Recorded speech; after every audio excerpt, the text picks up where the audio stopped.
Discovery, go and throttle up.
All right. Good morning, everybody.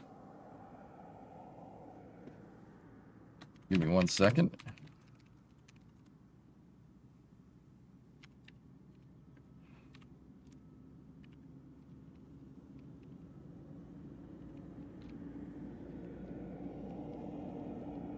All right.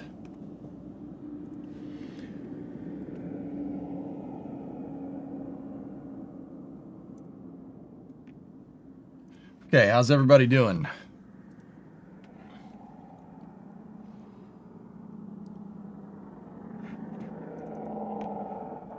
All right. Let's see. Let's get that keyed in here. Let's get that keyed in here. Wait. 6:13 a.m. on the Best Coast. Guess I'll get up. Where's the coffee? Stop living in the past, man. Stop living in the past. That's all I'm saying. Nice jacket. Oh, thank you. Thank you. He's nice. Truck.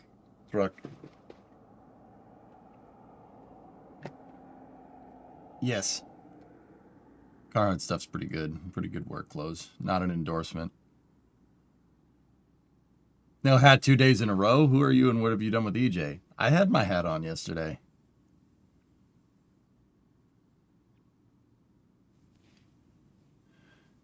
He's just glad to have Isaacman being back to the leader of NASA. He was nominated, guys. He's not confirmed by the Senate. I'm not sure where it's going to go from here, guys. This is just, we're unprecedented. We're in uncharted territory. This has never happened before. Nominations have been pulled for leadership positions once 100 years ago, but it had nothing to do with NASA.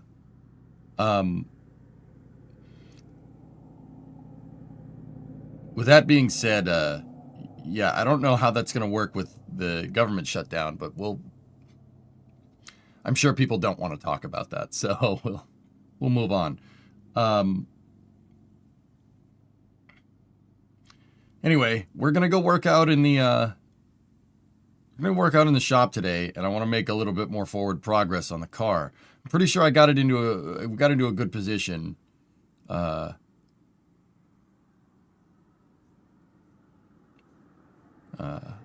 And yeah, we'll go out there. Did you see that China also stranded a few of their dudes up on the space station? What? I don't know what that means. STX, context, please. I have not seen that. I basically got up, did my morning routine. You guys know I've told you about it before. Drank a coffee and came right out here. This is usually the time where I sit and look around for space news for the day. But yeah, we're here.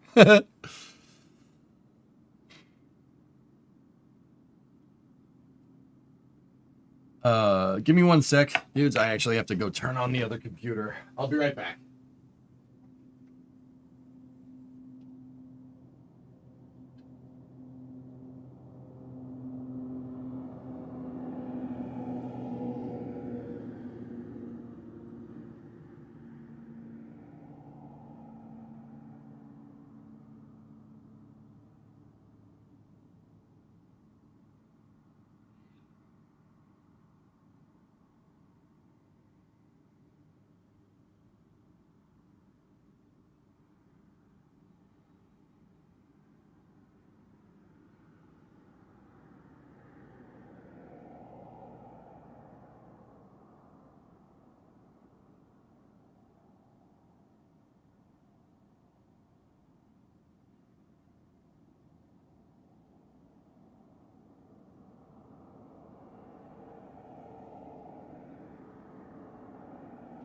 All right.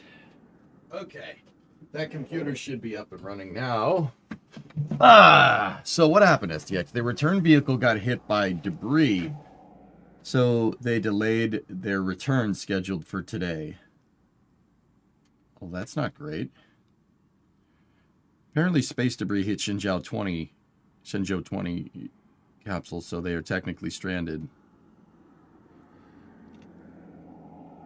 Oof. Oof. Oof, that's not great.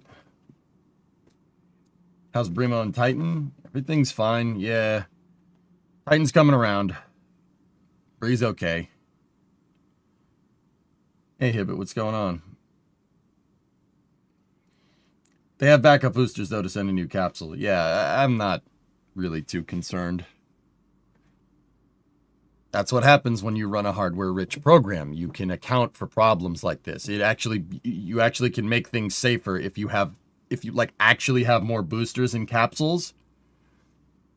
There you go. That's you can adjust for the flexibility of having a lot of them, just like they did with Apollo. Same idea. Hey, Sawyer, what's going on? What did I just miss?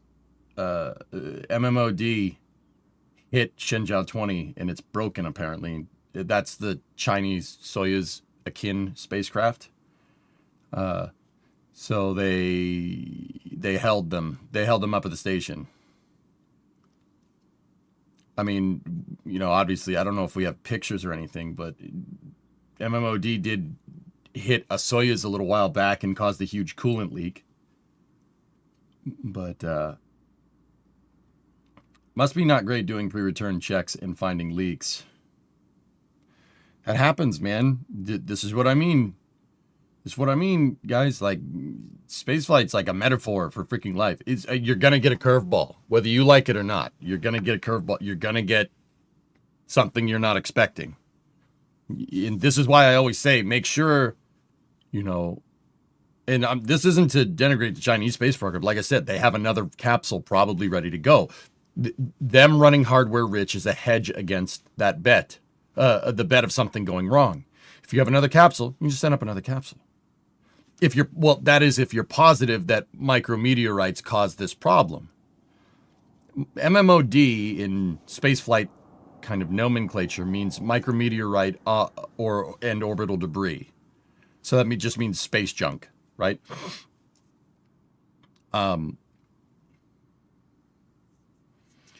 You know, as long as they're positive that it was a debris strike, right, and not something wrong with the capsule. It could be something wrong with the capsule. You don't know for sure. As long as they're positive that it's debris, just send up another capsule. You're good to go. You know, that is also a hedge that we do. There's redundant dissimilar architecture. So if it is something wrong with the capsule, you have another way to get them down. At least that's what we tried to do in theory. In theory.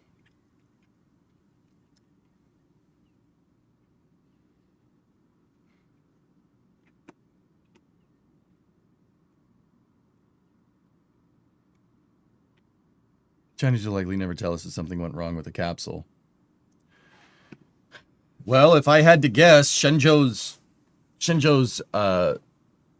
coolant system is probably derived from Soyuz. For all we know, it could be a similar problem that we saw in the Soyuz capsules from a little while back.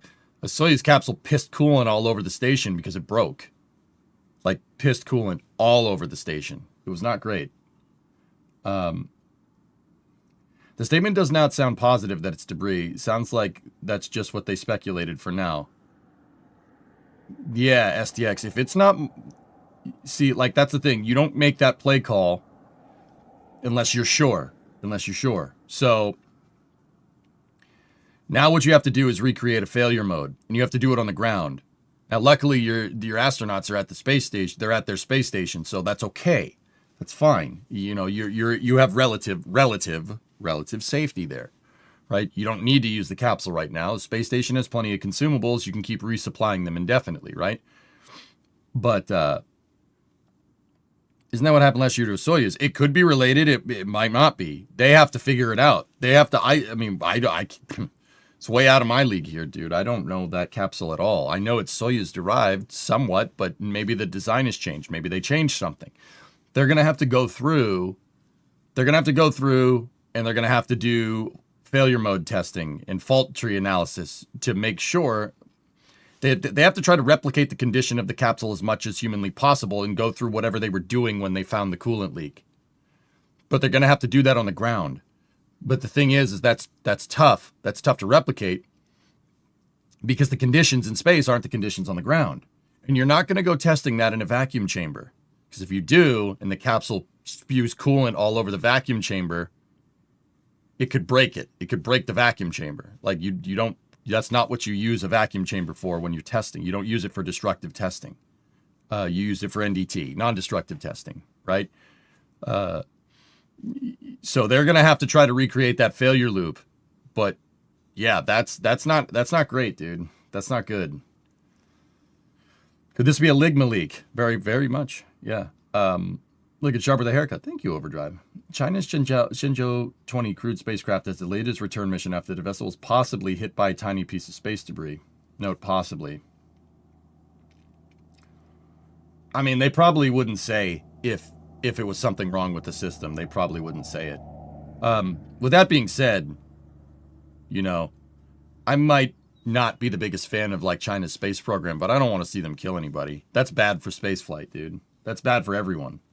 You don't want people to get killed. That's not cool. Like, I'd love to beat China back to the moon, but if they or us had somebody, get hurt in space, that's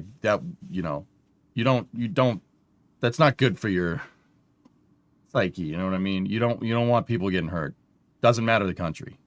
Like I said, I have my trepidations about the Chinese space program, but I wouldn't wish harm on any astronauts or anything. That's stupid. Innocent question, why are you not a fan of China's space program?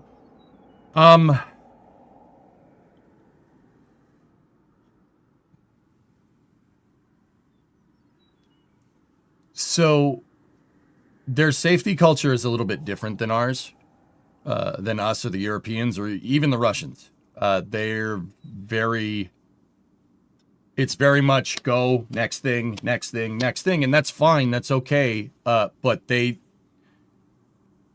there are repercussions of pushing like that. Like, dude, I've seen them fill up. I've seen footage of them filling up. I think it's a Long March 2. I think. I'm not sure.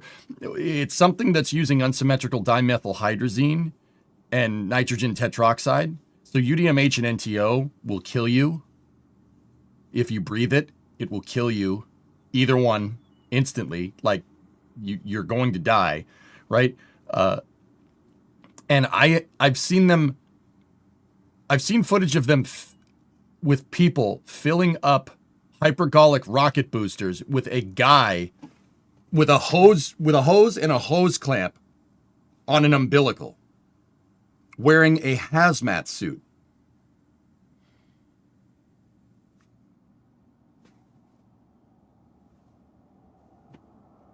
It's not T-Tab. T-Tab is different. No, unsymmetrical dimethylhydrazine and nitrogen tetroxide are hypergolic propellants.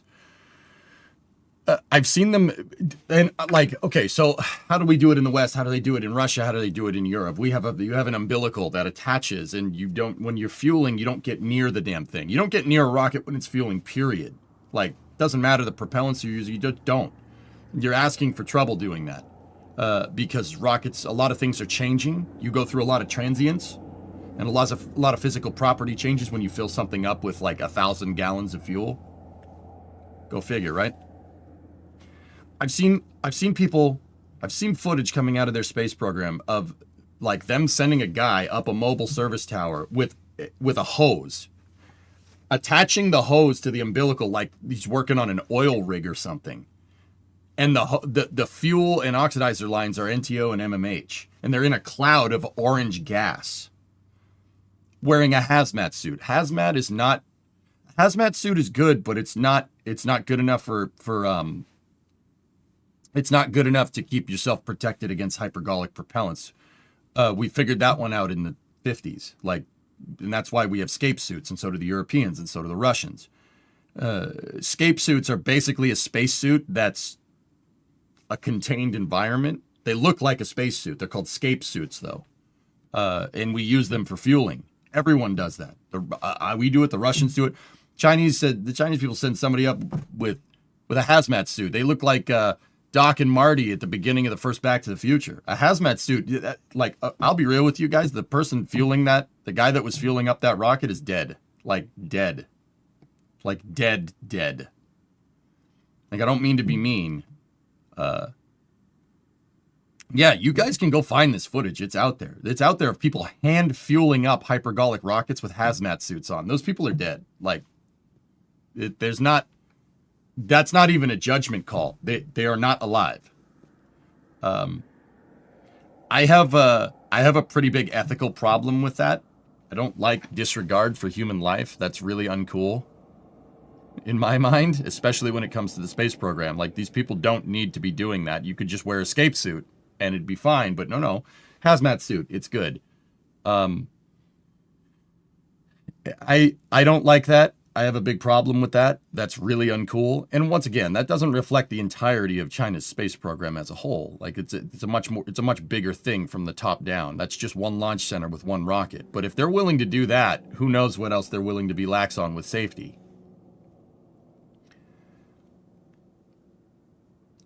The UPS crash is like A191 all over again. Flight got delayed for 2 hours and they're doing work on engine 1. That same engine blew up and separated 2 minutes into flight. Yeah. That crash is awful. It's awful.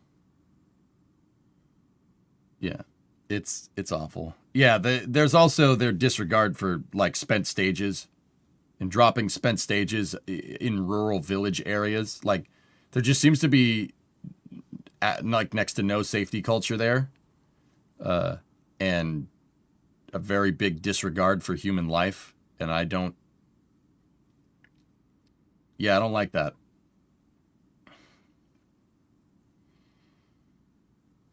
Somebody gifted a sub to Dead. Yeah. Why automate when labor is cheap? Yeah, it's not okay.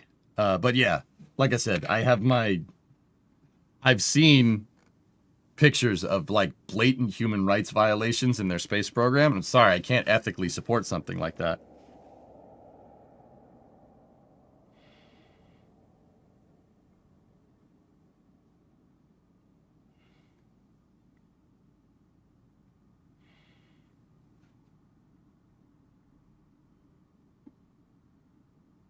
So no EISs are coming out of China. No.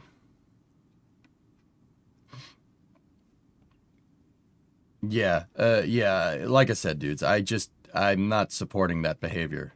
Sorry. Which is why I don't really talk about the Chinese space program too much. With that being said, I don't want Chinese astronauts getting killed either. Like, that's not good for spaceflight.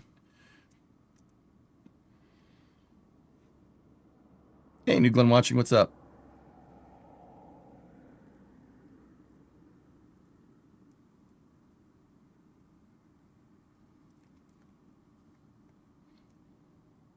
That would be even more dead people. Yeah, exactly. That's not exactly good for us. So, like, I'll give you a hypothetical example. So, say the Chinese space program does have a problem. Say that happens, all right? And say, God forbid, I would never wish this is just a hypothetical. Like, I don't even like saying it out loud. But say something did happen and Chinese astronauts got hurt, or there was a problem on their space station, or something like that. They do not want to be seen failing at things. Okay? So what's going to happen? The same thing that happened with the Soviet M1 program. The Soviet moon rocket didn't work. And the Soviet Union didn't want to they didn't want to see that they didn't want the world to see that their space program was failing. That's because they killed their chief designer, but that's another story.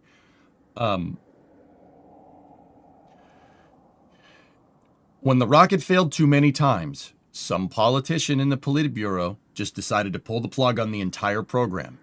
Pull the plug on the entire program, destroy anything and everything that has to do with this, and go from there. And they stopped. They stopped their entire moon program.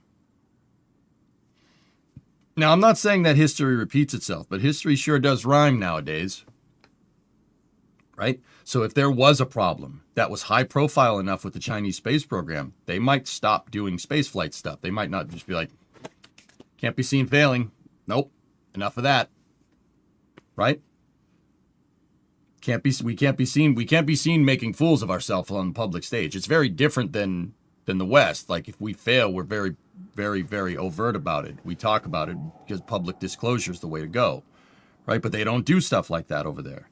Right? And whatever, dude. Like, if that's how you want to roll, that's how you want to roll. But if something does happen, somebody in the Politburo could be like, nope. Somebody with an axe to grind, a bureaucrat in a Politburo, could be like, nah, we're not doing this anymore. Screw all of you. And then you're boned. It has happened. There is precedent there for that to happen. That is why I do not want them to kill anyone.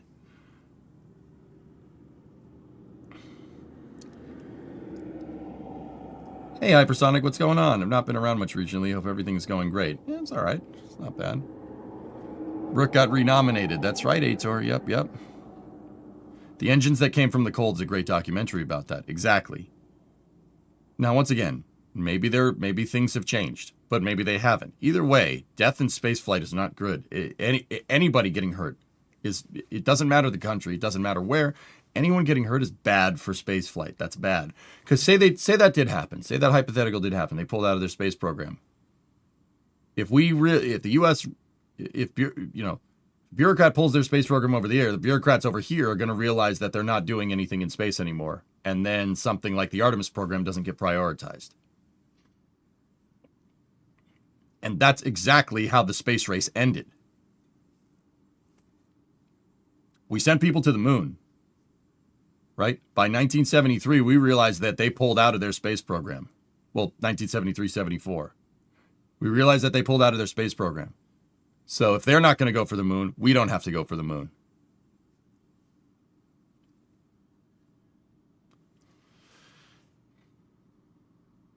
I wonder if China has the same rhetoric about beating the U.S. to the moon like it does to them. Yes, they absolutely do. But it's not for the same reasons.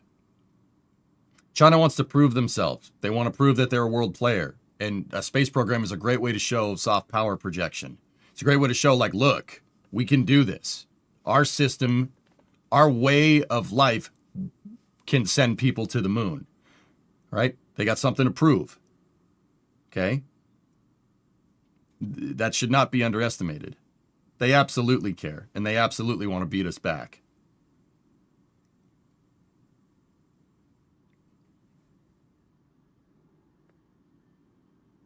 Yeah, New Glenn. Well, there's that, obviously, yeah. Hey, Kirby, what's going on? Zoomzang, how you doing? All right, guys, so with that all being said, yeah, little impromptu space news here to start the day. Let's get out into the shop. We got work to do. I got to weld that rear cross member in.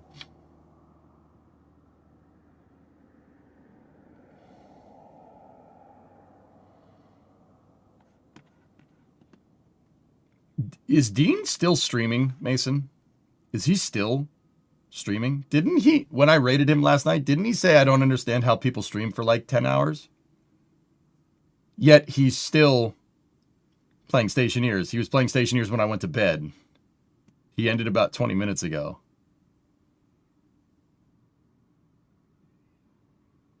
Huh. Okay.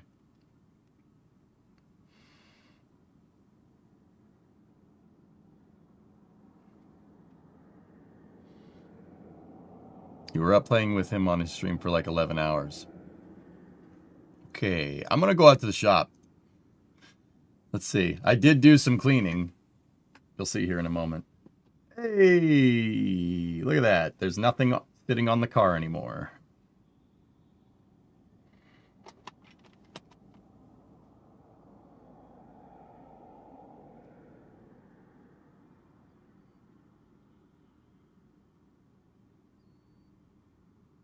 Did we suggest trains, Mason? Please tell me we suggested trains. Where did it all go? Most of it was trash on top of the car. My paint booth is still intact, that's right. The tires are sitting behind the car. They're on top of stuff on the other side of the car. I cleaned this side of the shop. Of course, what is it, my first day? You knew. The tires are over there. You could see them just above the deck lid. So when I logged off last night, guys, I cleaned up a lot of my, I cleaned up a lot of the garage. That's what I did last night. That's why I didn't do after hours. Thank God you still have those old jugs of oil. It's for continuity, okay? Oh, yeah, there's your shine box. Yeah, now go get your freaking shine box.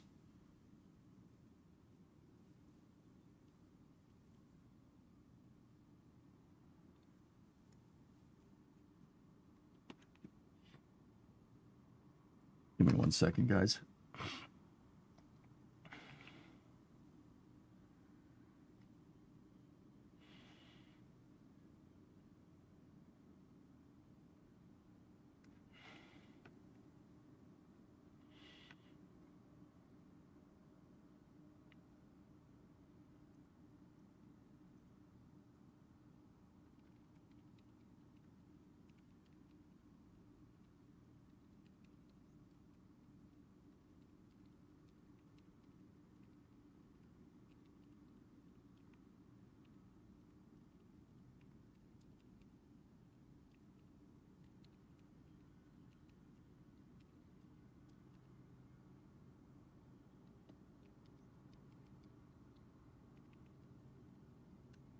All right.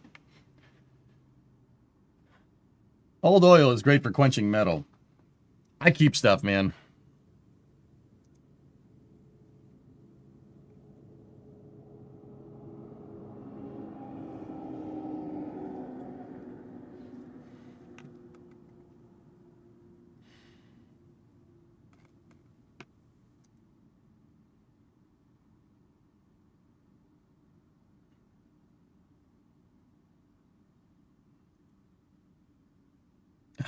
Give me 1 sec, dudes. I got a message. Might be important.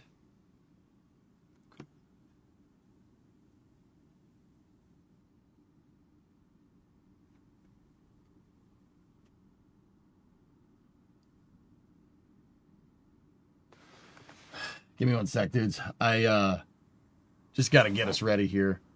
But I have to answer a message. So I'll go out into the shop. We'll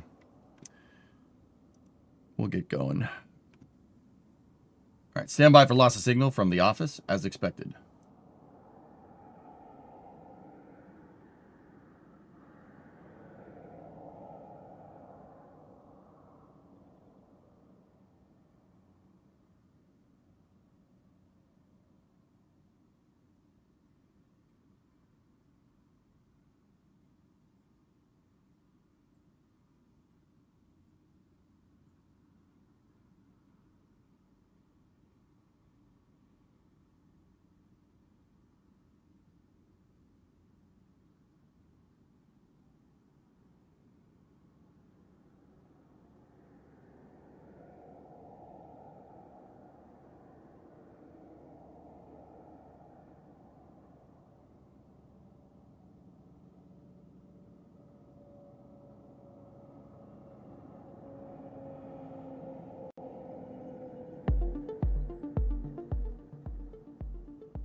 All right, can you hear me?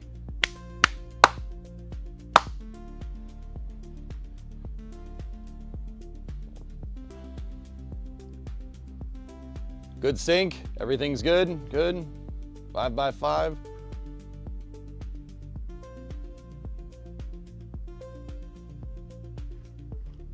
Ears are working, cool.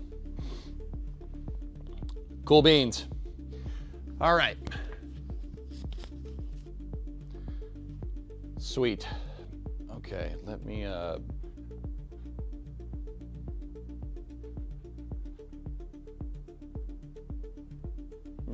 farm, just keep on plugging, dude. It's all right, it'll pass. Anyway. All right, so here's where we're at. I know this looks very similar to how the car looked in June, like 4 months ago, because, well, it is. We haven't made much progress on the car, but there's not a lot of overt progress here. But I've made a ton of small progress here and there. I'm basically to the point where we can start doing what we need to do to get the trunk pan in. This ended up being a lot more difficult than I thought. The reason why it was a lot more difficult than I thought is because I had no frame rails. We had no frame rails. I repaired the frame rails, and I'm not even sure that I repaired them completely right. I mean, they're good enough, but they're definitely not like exactly where the factory stuff were. The reason why I know that is because there was nothing there, so I really didn't have any good reference. I mean, I've been getting reference, and I finally did get it right. But yeah, this was a little bit of a challenge. It was definitely a little bit of a challenge. So what's the temp in the garage? It's probably like 55, 56 Fahrenheit in here. Probably something like that. It's cold, but it's not too cold. It's not like I can see my breath or anything. But we'll warm it up with the welder, don't worry. So, let me get all the cameras up and running.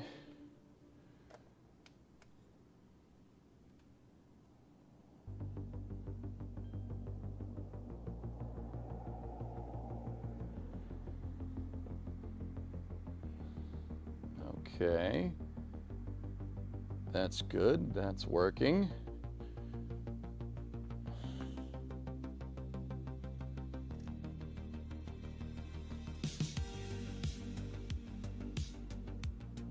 Gotta get this one working. Go. Excellent. All right. So, hello. So yeah, this turned out to be a little bit more difficult than I thought. But once again, it was more difficult because I started with nothing back there. It probably would have been a smart thing to do to replace the frame rails. That was talked about a lot, and I decided I repair the frame rails instead of replace them. We probably should have, but what are you gonna do? What are you gonna do? So, what I've done, when I said I've done a lot of small stuff, it basically means I've been repairing pinholes in the damn frame rails and getting everything nice and aligned for an exorbitantly long amount of time. You can see I've been writing myself notes. This is what I've been doing. I've been coming out here 15, 20 minutes every day and doing a small thing, getting this thing ready. I know it doesn't look like much. It looks like it basically did the last time, but everything fits. We put that trunk pan in here today. Everything's gonna fit. In fact, I will show you that everything is going to fit right now. Let's get this camera down here and let's watch old EJ struggle to put the trunk pan in.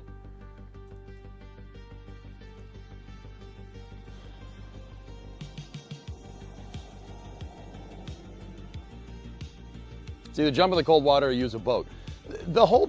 One of the big things that I wanted to learn with this project is just how difficult body work actually is. Body and structural repair, like people say, oh, just do it, just do the trunk pan, yeah. That's not as easy as it sounds. I mean, I don't know what I was expecting personally, but I just gotta go under here real quick and get the cross member aligned.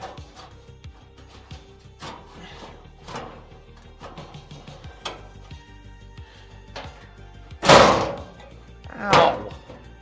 Who did that? Okay. Come here. I will show you how aligned everything is. Let me take this camera off its mount. And I will get the light under here. You will see what I see. Look, everything fits. The leaf spring is perfect. There's no gap here. There's little, oh, that's the light through the hole. There's little to no gap here at all. It's sitting perfectly right there. This is the part of the frame rail that we repaired all those months ago. Right.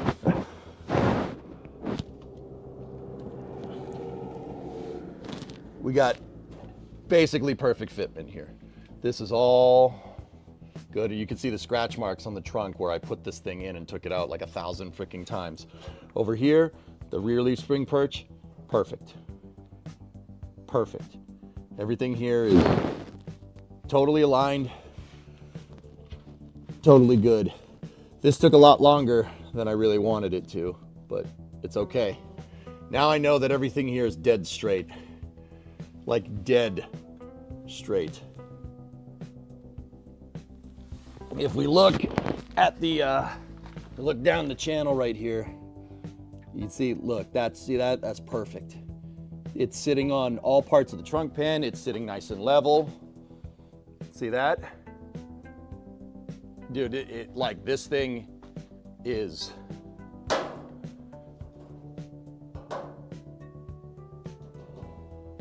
when I say it's dead straight, I mean dead straight.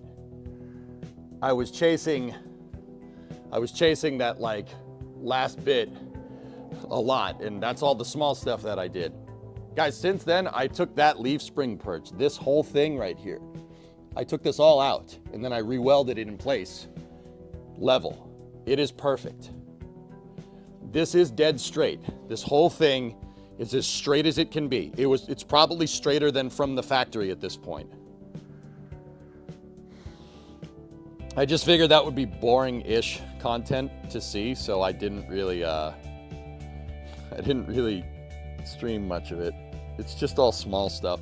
I also fixed a bunch of pinholes that I left from bad welding in that frame rail right there. So this thing is solid. It's not going, well, it's not going anywhere. It is going anywhere because I gotta pull it out. But so what we're gonna do is what I want to do today is get that rear cross member welded in. That's the structural member on the back of the car that holds the whole thing together. It's this vertical piece right here.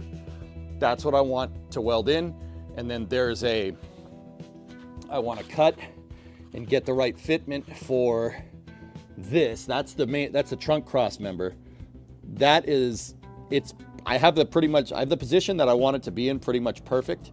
I marked it. And I want to get that thing in today, and I want to get this in today. I already drilled the holes for the plugs, for the plug welds that we're going to do to get this rear cross member in position. You can see I left notes to myself here. Level this stupid thing. Level it. Level it. Make sure your bolts are right. Like, I left all kinds of notes here. That note basically is level the trunk first, then raise the driver's side perch to the pan. That was basically my note to make sure I didn't forget that thing has to come up. And that's all done. I've been leaving notes all over the damn car.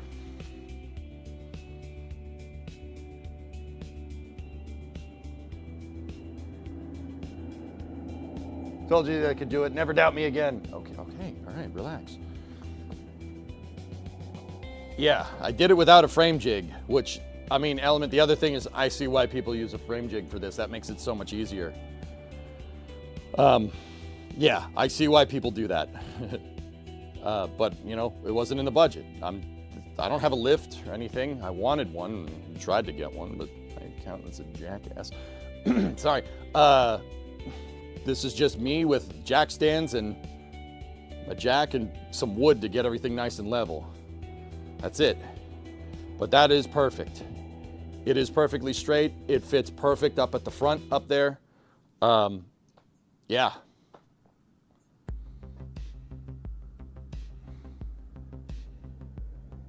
She's good, man.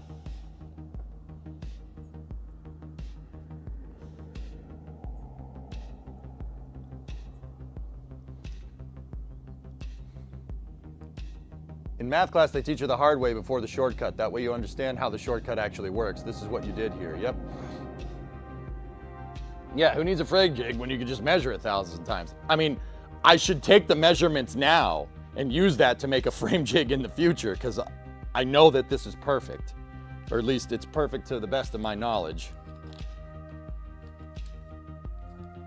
And man, you know, finding resources for rocket science out there is kind of a pain in the butt, but I'm not saying that there isn't resources for restoring old cars out there. There's plenty, but you know, with rocket science, it's math. Like, you could do the math, you get the math right, you do the analysis right. With this, it's a lot of hands-on stuff. It's a completely different beast, but it's the same idea.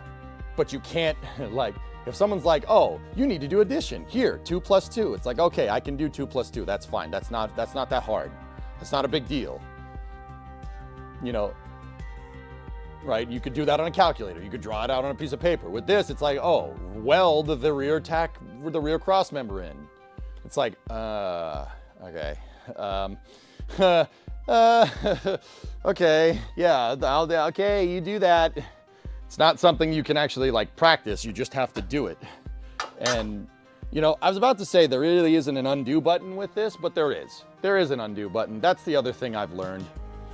You know, I built up in my mind for some reason that this, once it's in, and you can't move it, you're screwed, it's there permanently, you might as well be screwed, your whole project's ruined. No, that's not how that works at all. Just grind it out and put it back in. It's not hard.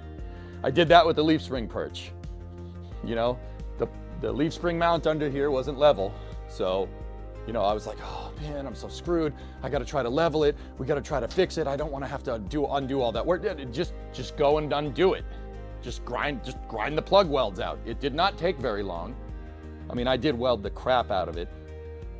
But the undo button with this does cost you a little bit of time, but it's okay. You still have an undo button. We got time. This project is supposed to be done by now. Oops. And then again, in another timeline, I have a lift. I have a lift and a frame jig in another timeline where my accountant isn't a complete wanker. So, you know, what are you gonna do? What are you gonna do? So let's, we tested fitment. Fitment is good. I gotta take the trunk pin out again, and then we gotta start welding this thing into position.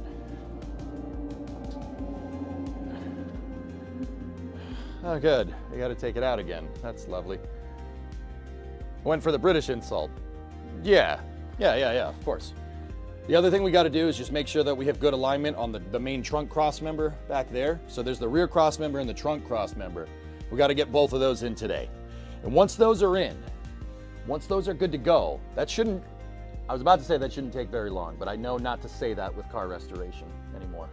It's not a good idea. Once we got that all figured out,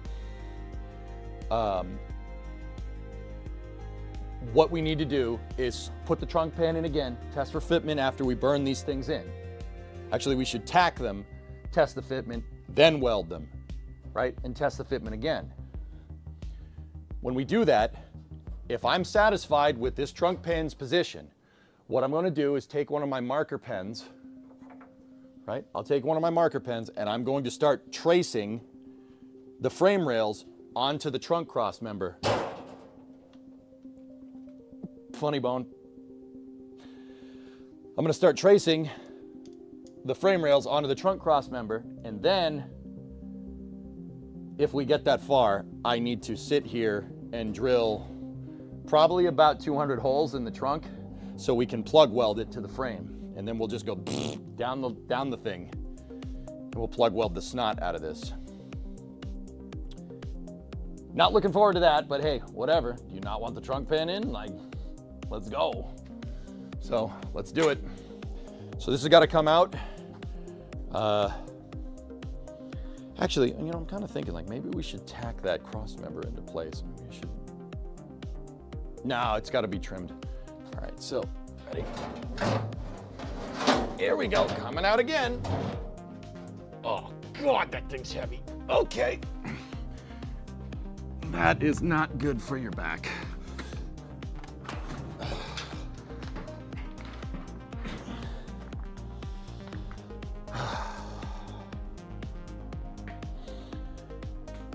Okay, this thing is gonna need to find its home, right?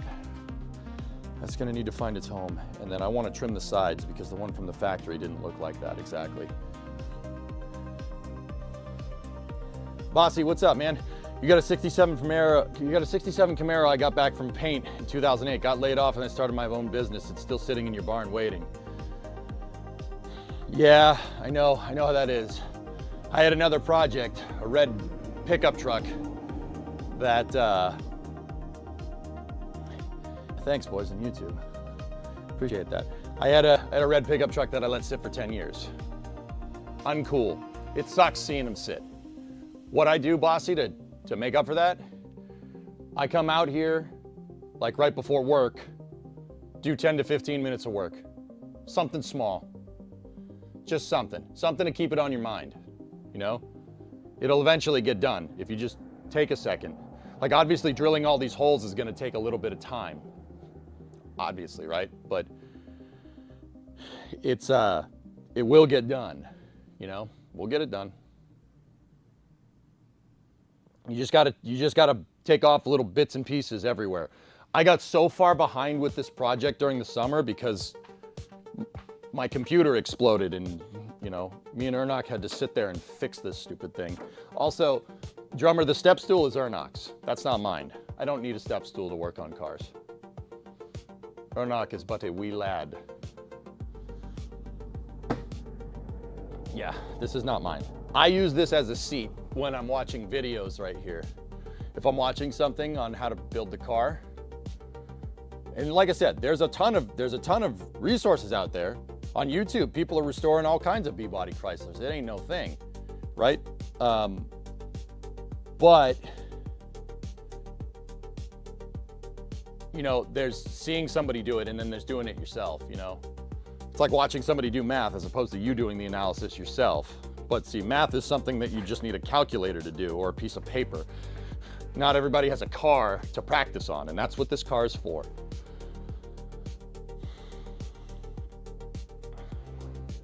Structure looks good. If it has vibration issues on the interstate, might need cross reinforcement because that trunk pan couldn't be as strong as the original old steel. I mean, there's no reason to think that it wouldn't be, Home Planet, but I think with how heavy it is, dude, I think it's fine. It is 16 gauge steel from what I can tell from the thickness, so it should be good. Anyway, let's get started. Change the camera. Whoop. All right, so what I need to do is get my clamps out and I need to make sure that the trunk cross member is flush to the frame rail ears. I also redid these tabs right here. I redid the tabs and then I redid this entire frame rail channel right there, or frame rail flange. That was tough, man. Dude, this frame rail, when I repaired it, was so bad. My first attempt, it was terrible. None of this was level. None of these, the frame rail channel was level. Turns out that if you want it to sit flush on this thing, your frame rail, see these flanges right here, the gray ones, like on the sides? Turns out that needs to be level. This needs to be level. This was so ridiculously low, it was throwing the entire trunk pan out of whack. Now everything is perfect and level. I repaired, a thing I did is repair that entire frame rail flange. If you look, to control heat, I just zap-tacked it, just went down it. From here,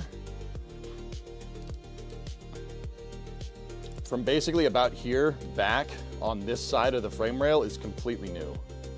Like, see, it's completely new. Now, there's still think there's a pinhole down there, but we can fix that without, oh, no, that's just the bolt hole. Yeah. I used a lot of the brass hammer to fix a lot of this to make sure that it was right. But let's get the clamps out.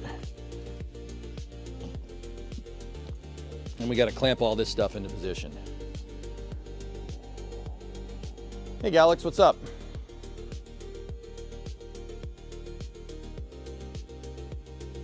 What's the weight of the trunk pan?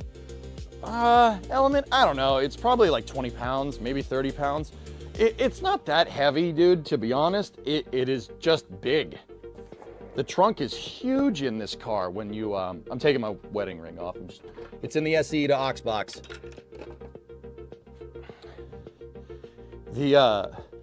It's just a weird shape. The trunk is huge. Like, fellas, look at it. The trunk on these old cars are gigantic. They really didn't skimp on having trunk space. like for the European guys here, dude, we probably got, I don't know, maybe 2 cubic meters of trunk space. It's gigantic. We don't measure it in meters in the United States. We measured it in bodies. How many bodies can you fit in the trunk? This is easily a 4-body trunk. Easily. Like easily a 4-body trunk. I don't know why we measure it like that. You know, I don't want to read too much into that. I don't know who's putting bodies in the trunk of their car, but you know, yeah, we that's our unit of measurement. That's our unit of measurement for trunk volume. How many bodies can you fit in there? It's so screwed up, dude. You know, I never thought about it. Saying it out loud, it's like, that's probably not it. No, hey, any unit but the metric system. Am I right? Am I right? You know? All right, let's roll. I work in waste management, yeah. I'm so impressed with EJ restoring the old metal that I'd try repair over replace. Yeah, it's metal, man. That's the other thing I've learned about metal, dude. Electron, you're going to the Orlando Automotive Museum today. We'll get pics, nice. That's the other thing I learned. Okay, so one of the first things, like trade skills that I learned way back in high school was woodworking. With woodworking, you cut it, unless you've got some really nice wood glue, you're not putting it back together. Just make a new piece. And that kind of was ingrained. We never had a metal shop in my high school. With metal, you just add and subtract. The welder literally adds metal. Just adds metal. It just adds metal in places to hold other pieces of metal together. You just add, like any metal you subtract, you can immediately put back. So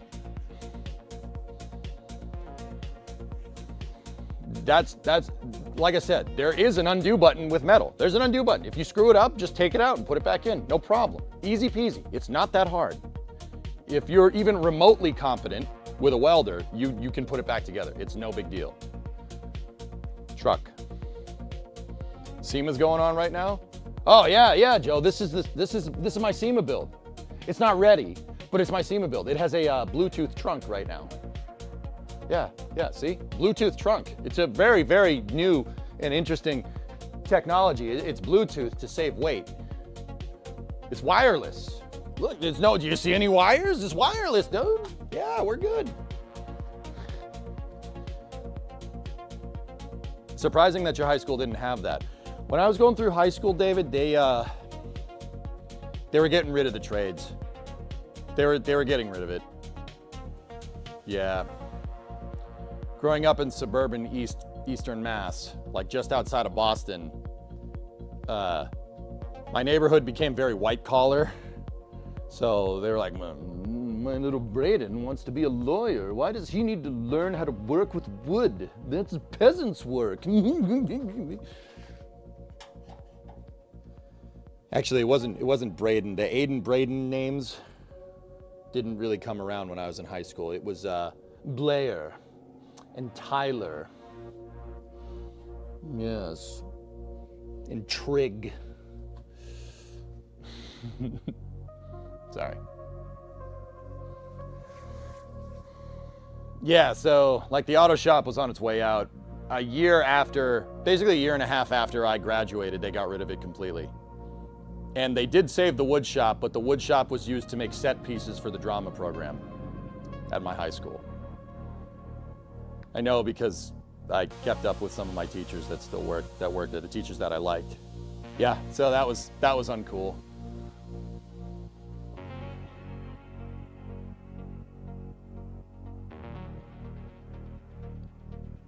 Yeah, well, that's what I mean, man. Suburban Massachusetts, dude, it's very white collar, at least right outside of the city. Very white collar stuff. Lot of money.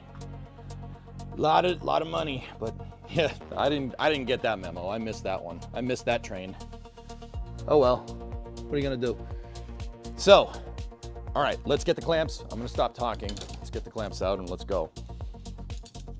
So we gotta make sure that this thing is held in position. Come on down here. if you guys can see in here, we just got to make sure that this, and I know it's slightly offset. You could see some gray right there. That's okay. It's fine. The thing is level. So if I have to, a bolt does need to go in here, in through these holes, these kidney bean shaped holes for the bumper brackets. But if it's a little bit off, we'll just grind it out with the tungsten carbide burr bit thing. So we have to get these lined here. So let's get clamps. Make sure that these things are held in position. Probably want to get the clamps from the bottom here.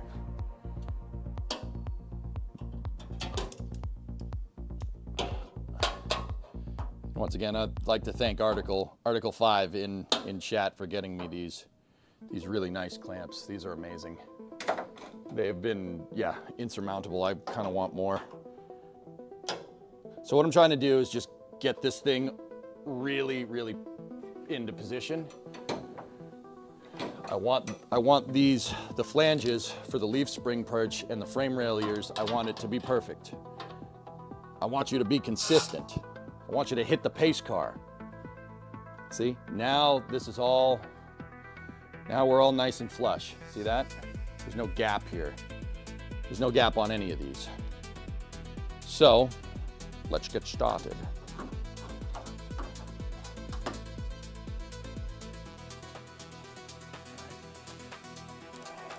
So, it would probably be a wise decision to just tack weld these in, just a quick tack weld to get that all fine and dandy.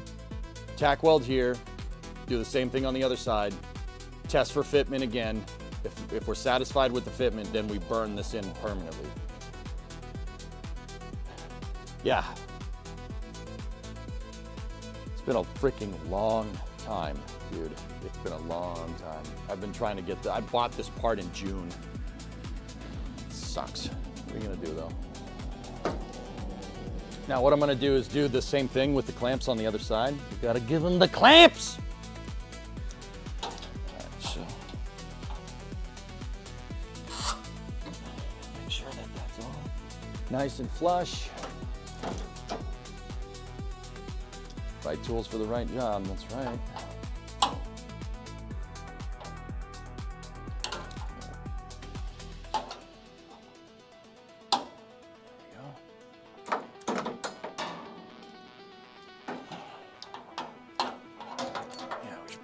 This way.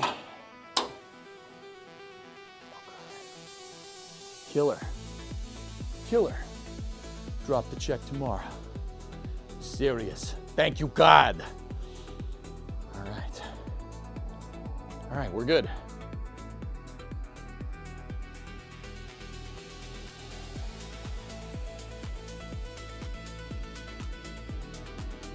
Hi, Hillness. Yeah, no, trades are in high demand. You can make a lot of money if you know what you're doing, but getting into them is kind of a pain in the butt, I will say. And it is hard work, guys. It's not sitting at a computer all day. It's physical labor, but that physical labor will make you money, you know? I firmly think that like picking up a trade is super useful, even if you're not in the trades. That's why I'm teaching myself welding, dude. I mean, I have a really good teacher. I have you guys. Let me go get my welding jacket on. You know, that's why I wanted to learn, because, you know, you never know. If the streaming thing doesn't work out, I'm pretty sure I could do this as a job at this point. Like, I'm not the best welder, but you know, I could probably get into it. You know, you should always, everyone should pick up a trade, even if you're like the computerist of computer nerds, dude. Learn welding, learn how to work with wood. Because, you know, like those kind of, you know, there's nothing wrong with computer science. I come from the computer world myself, dudes. Like, you guys know that. I work in 3D systems, right? That's what I went to school for. I mean, Kerbal's kind of a CAD software if you think about it, but you know, on. Might get some little bit of mic disruption here. There we go. All right. You know, I come from the computer world, but I'm not afraid to jump in. You know, God forbid one day that job gets automated out, which would just be really ironic because that's how we got into this position in the first place. But yeah, this is, it's good to pick up a trade, man. Everybody should. And working with your hands is cool. Like, I don't know about you guys, and I'm not the biggest software dude around, you know?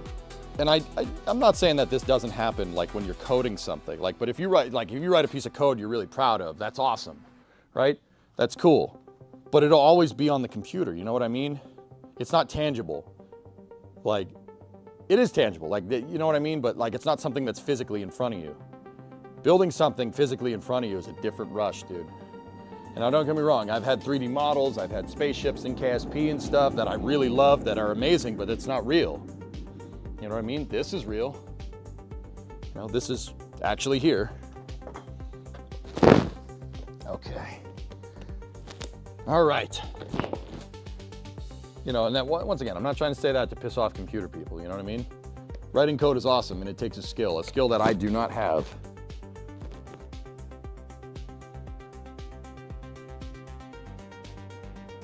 Learn welding and you can weld yard sculptures of dinosaurs out of old OLM parts. Yeah.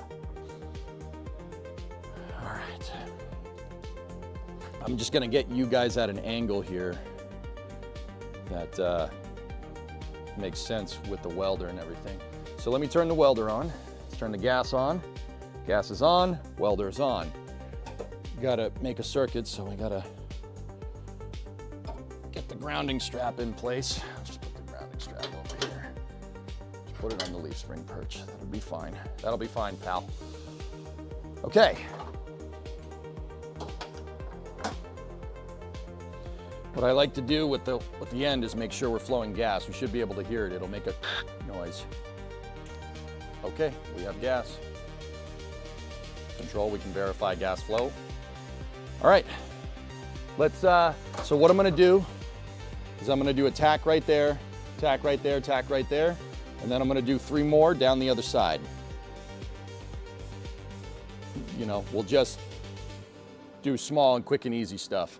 I don't wanna burn this in permanently until we test for, you guessed it, trunk fitment.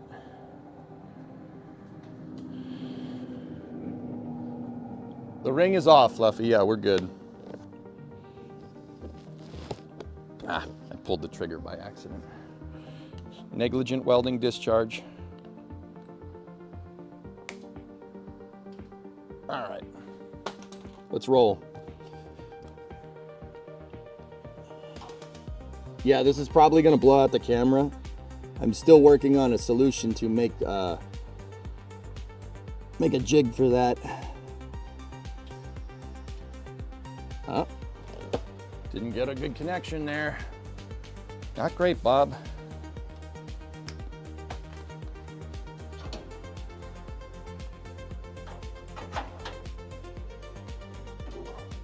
Grounding strap's a little close. Here, I'll try this one. Maybe this one will get it. There we go. Cool, just a little tack, just to hold it in place.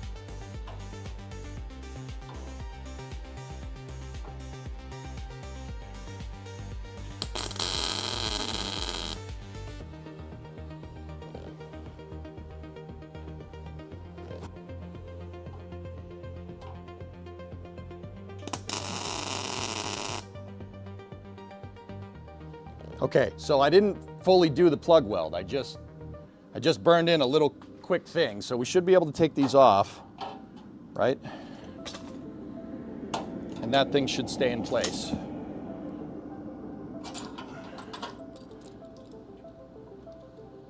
Yeah, the bottom one moved. You know what? I'm gonna keep that thing in position. I'll keep the, you know what? It's probably better to just keep the clamps in position, but it's okay.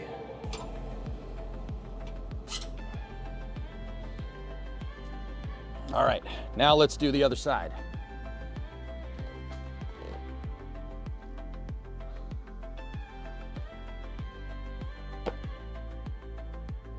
Do we have Starbase on in the background? You hear truck noises. I do. I can shut it off if it's distracting. I don't know. I thought that I leave it on because I think it, you know, it adds to the workplace environment.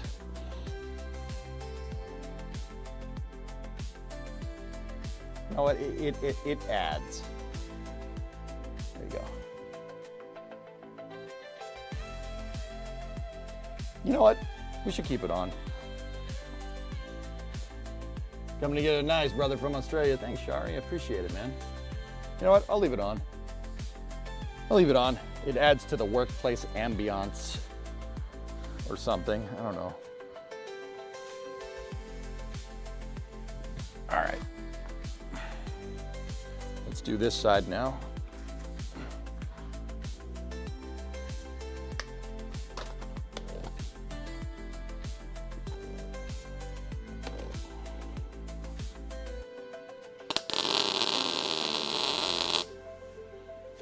Okay, that's one.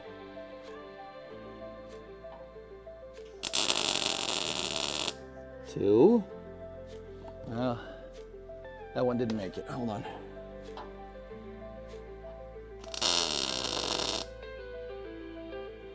There we go. And last but not least, oh, you, come on. There we go.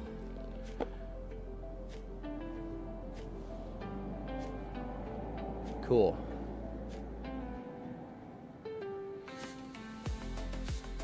All right, now we should be able to take these off and this should not move.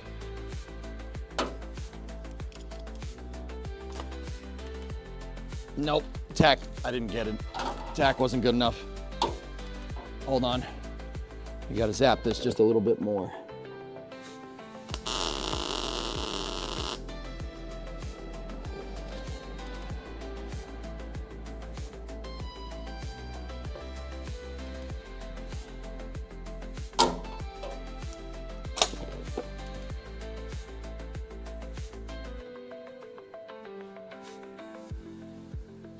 That one wasn't good enough. I didn't make it.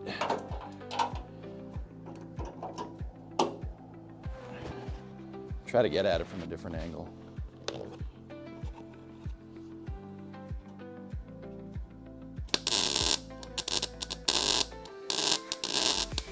I don't like that. We're not really making that good of a connection. I'm gonna leave that clamp there until we go to plug weld that thing. Might have to grind that down a little bit. Now the other ones seem to be okay.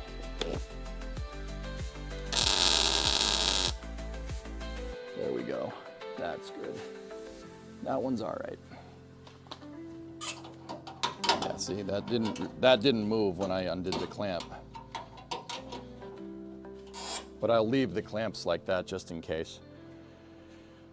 Sweet.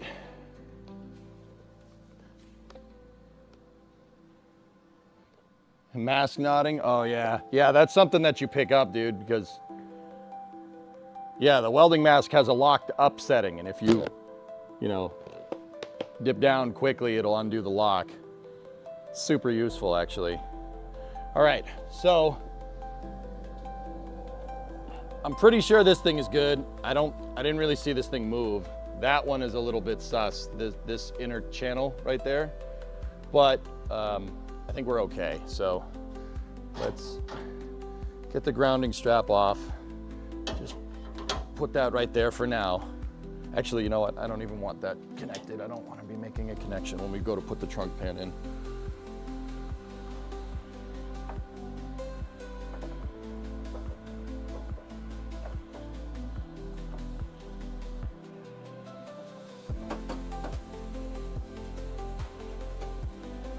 I'm just hanging the grounding strap on the welder, so, and I'll get the gun out of the way. You don't want to step on that when I'm going to put the trunk pan in.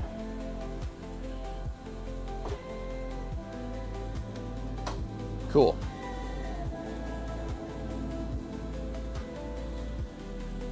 All right.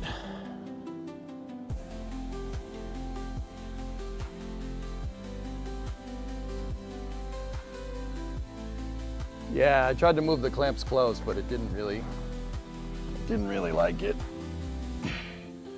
It's mostly because my tabs are not the best.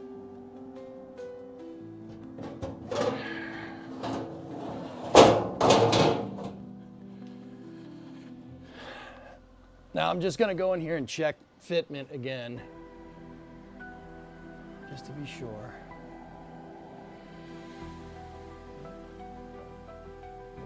Yep, that tab's a little bit long, but that's okay.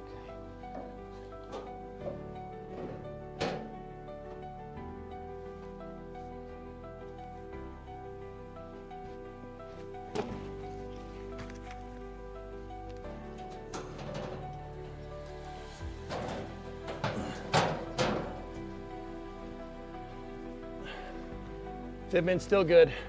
Let's burn this in. Not the trunk.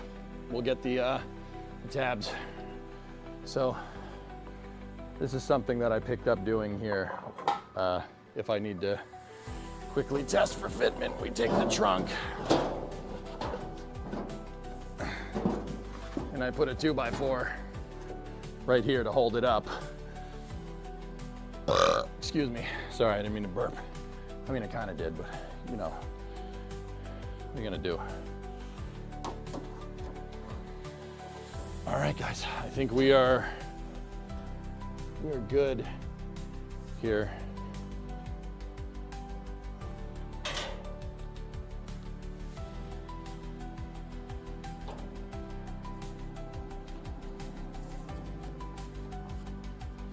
So much freaking metal shavings on the damn ground.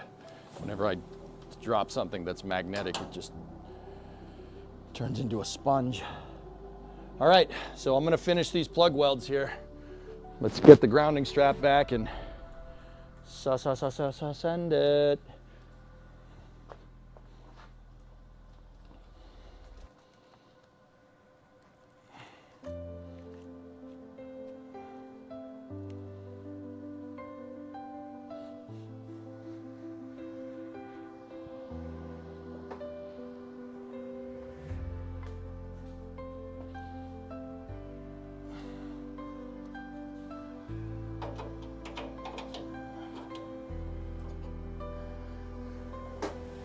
All right.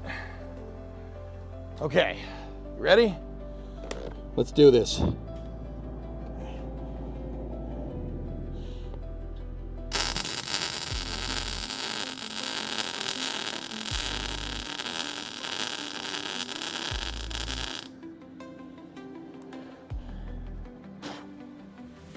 It's one plugged.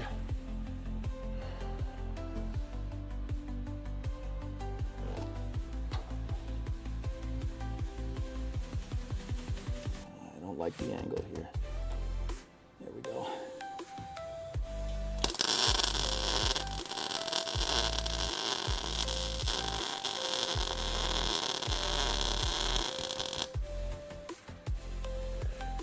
Okay, that's two. Probably lower the feed just a little bit.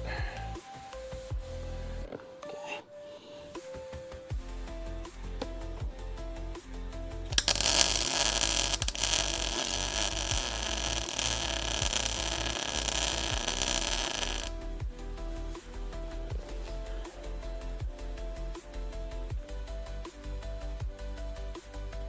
Not bad, not bad.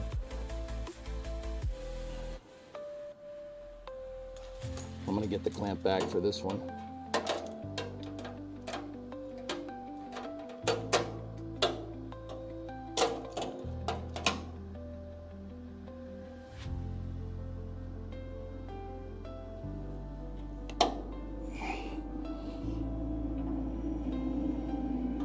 Okay, ready?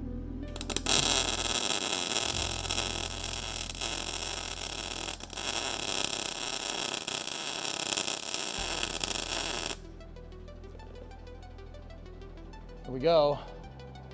What are your welder settings? It's set for the 16 gauge steel. Voltage is halfway between B and C. Wire speed is like 2.2, 2.3. It's not a lot. This is very low for this welder. Yeah, it's not a lot. Come on, baby. Nah, that one's good enough.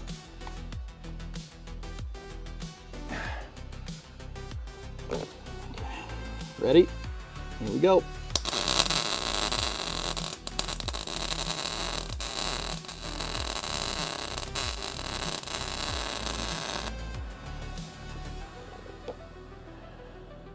I missed a little bit of the plug. Dang it. I hate doing this. I hate it when I miss. Who doesn't? You know what I mean? There we go. I filled in the rest of that plug. That's going to be a pain to grind off. There's a bumper plate that goes in front of this, and we have to make sure that these plugs are ground flush because there were supposed to be spot welds here, you know? All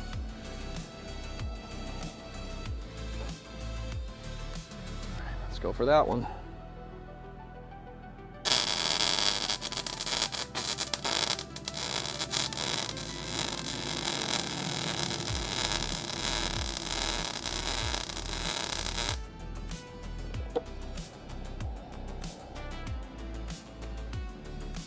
Yeah, just missed a little pinhole again.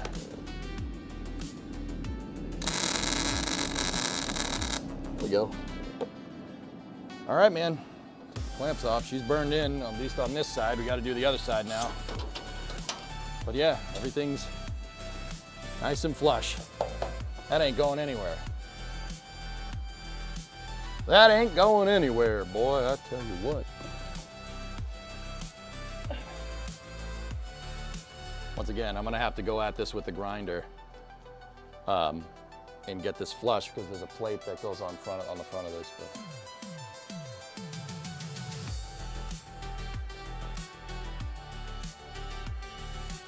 Slow down on your circle. Yeah, this one, those two I rushed it. You gotta take your time with this thing. Like that's what I'm learning with welding. You can't go too fast. There's no need to go too fast, you know? Actually, I'm gonna place you guys over here because I'm right-handed, so.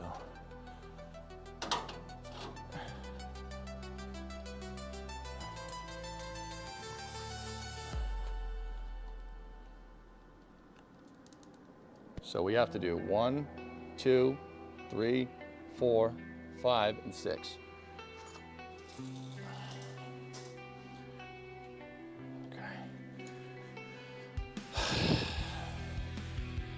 You love MIG welding? It's fun, dude. It's cool. I can fuse metal together with electrical arcs. It's pretty cool, man.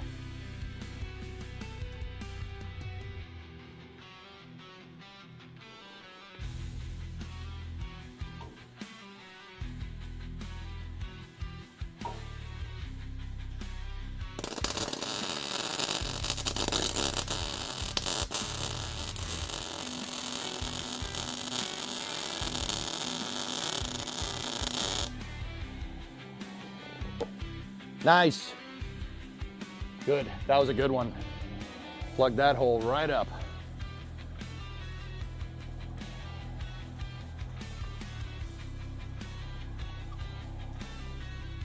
Now we got to get at that.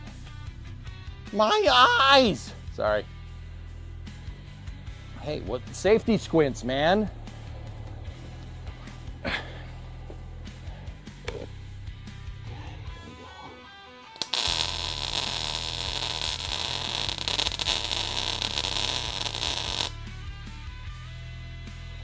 My tack weld was kind of poop, so that was hard to get a good plug on that one.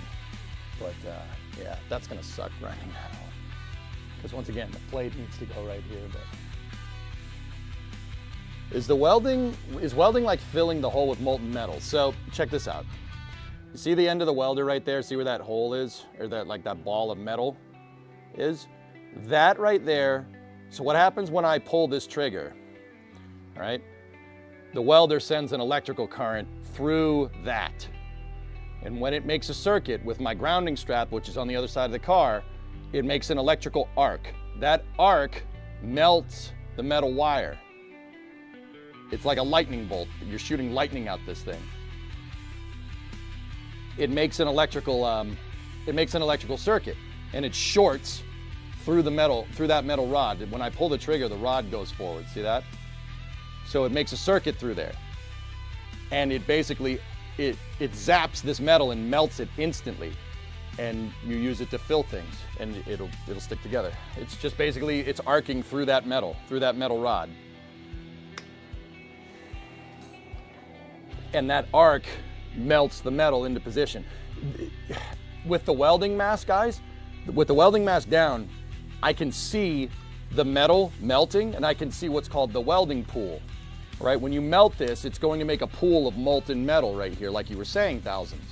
And I can see it, and you can control the pool by moving this. You'll see when I do the plug welds, or you can't really see it, but when I do the plug welds, I'm doing this. I'm kind of going in a circle because you can kind of guide the pool around, kind of almost like soldering, almost. But yeah, it's good stuff, man. All right, let's go. I can't really see, hold on. There we go. So with this one, fellas, I'll show you. My tack weld is kind of big, so what we got to do is we got to kind of make a C shape. See this right here? My hand isn't on the trigger on the welder, but we kind of have to go around like that, and around like that to go around the tack weld that I already made. Because the idea is to fill the hole with the molten pool, like what you were saying, Thousand. You gotta just go back and forth, and I gotta keep going around. But I want to fill up this side first before we go around, or else it's going to be lopsided, right?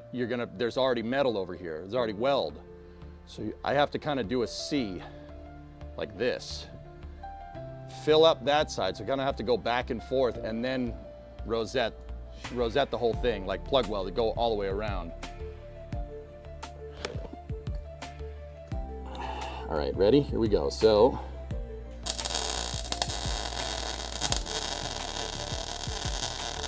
see the pool.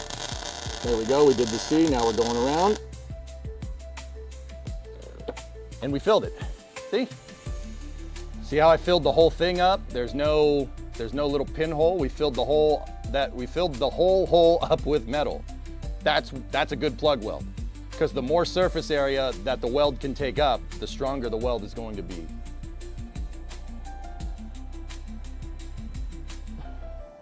Now here, let me move the camera down. And we're gonna do the same thing here. See, I didn't tack weld this, so this one should be a lot easier. Here, I'm gonna move the clamp a little bit so I can get at it, because once again, right-handed. With this one, we're gonna do something a little bit different, because there's no tack weld here, right? So let me zoom you in as best as we can. All right, maybe get you an angle over here. There we go.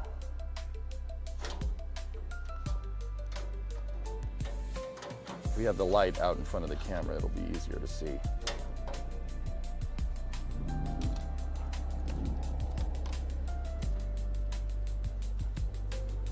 There, that's perfect. You can see that perfectly. So, with this one, I'm gonna start at the top, and then I'm gonna work my way around, like that. So what I learned, and this is from you guys teaching me, from what I learned is that you really, you kind of have to start. You start in one spot, let the pool grow, and then move. So you pull the trigger, right? You hold it in place for a second, and then start moving. Don't immediately start moving, because then the pool won't grow. You have to build up the welding pool and then move it. I don't know, maybe that's a good tip for anybody that wants to learn this. Ready? So we start, build up the pool.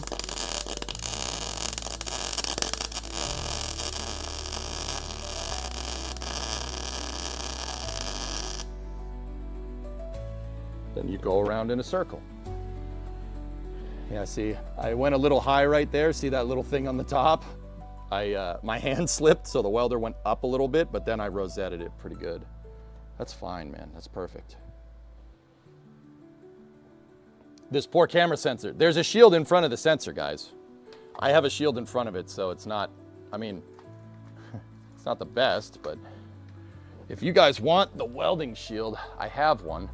Let me get it. I've put a welding filter in front of this, and then everybody just says we're in the Matrix the whole time, so.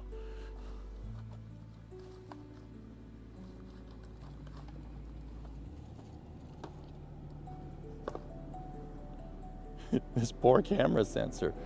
Here, you guys want to be in the Matrix? Here, let's see if you can see the pool. So I have a blast shield in front of this thing. And if we take the welding,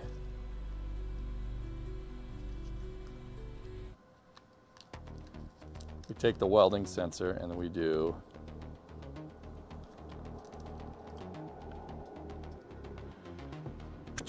down, down, down, down, down, down, down, down, down, down, make it look bad.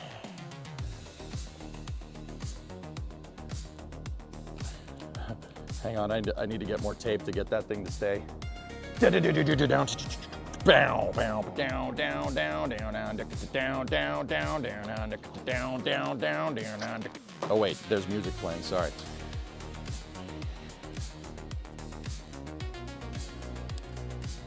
Down.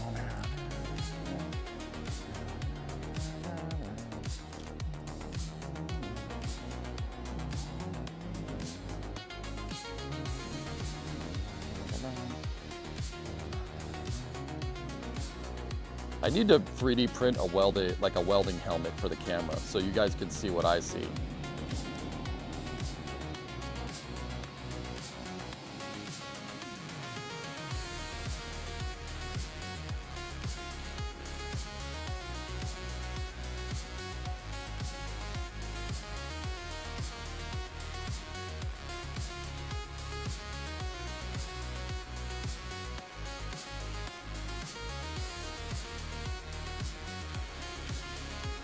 All right, that tack is pretty bad, but see that tack is not good. I just got it right in the corner, but we got to do the same thing here. You know what I mean? We got to do the same thing. I have to kind of do, oh, okay. Oh, you got to be kidding me. Dang it, I just washed these shoes. Shut up, Cosmo. Yep, right when I put the oh yeah, just fall on the ground. That's great, good, okay. Enjoy your weekend. Hope your house burns down.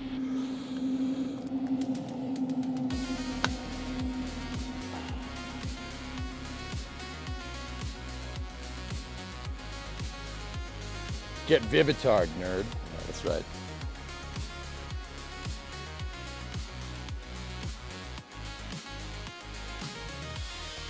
Right now, I'm just using painter's tape to hold this thing in place.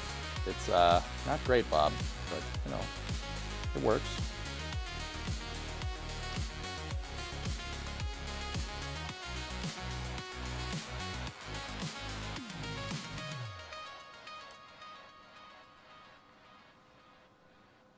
You know, could the painter's tape catch on fire? Oh yeah. Do I have a high level of concern in the matter? Nope.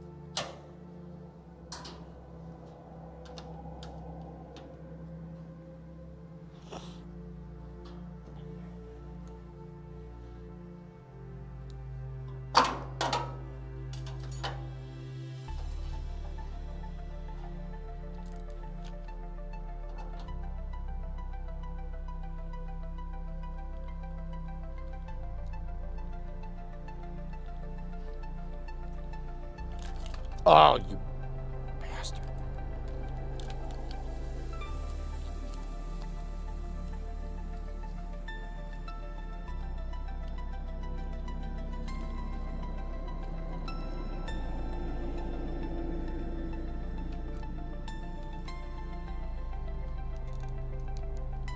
Camera's out.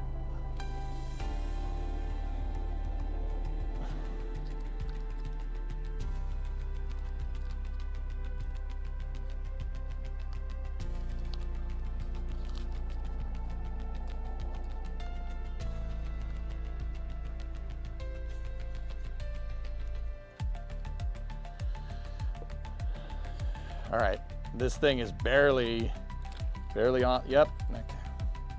I might just say screw it and not do this, but okay. I think I got it. Be very careful.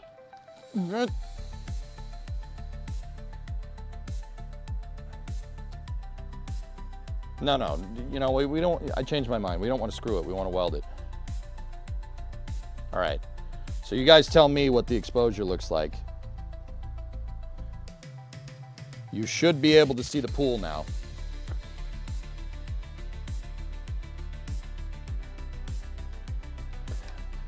Gloves back on, flux capacitor, flexing, engine running.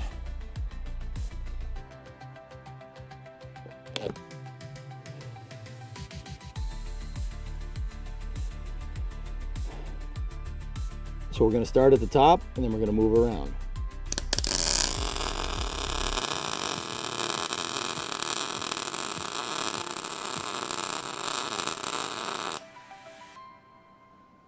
Did you see it?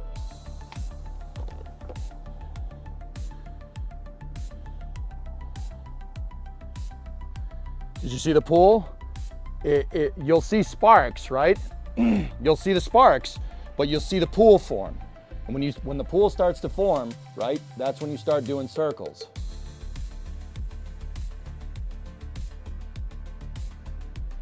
Now I just have to aim this a little bit higher to get to look at the other one.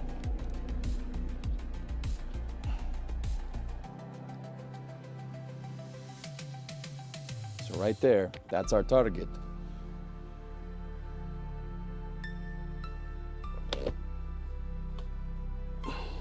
All right, ready?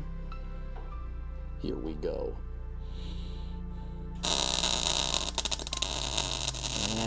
Pool didn't form too well. There we go. Come on, I got it. I got it, we're good.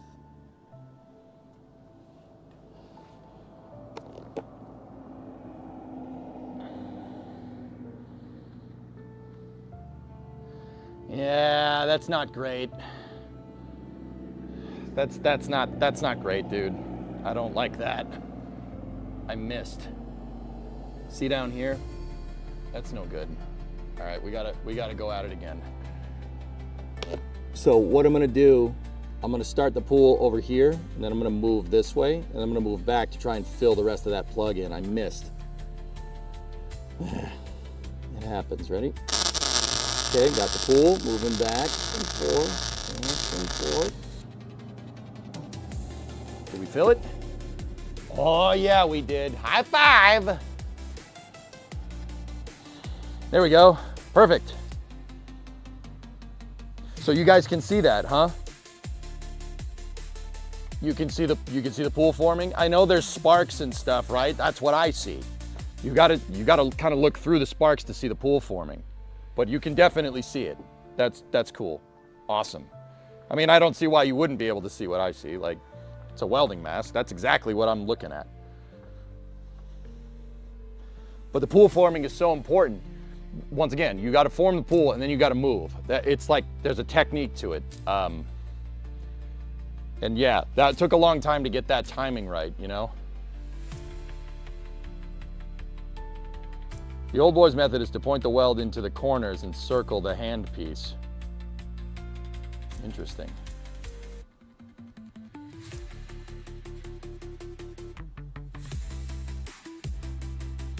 Cool. All right, so that's good, man. She's plugged. We can back off here.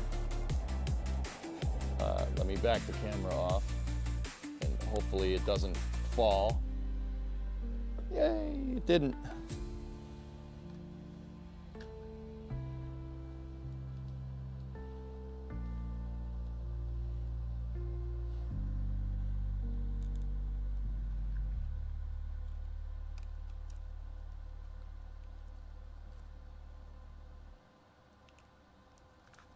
Yep, there, yeah, okay, there it goes. All right, we can take the welding mask off.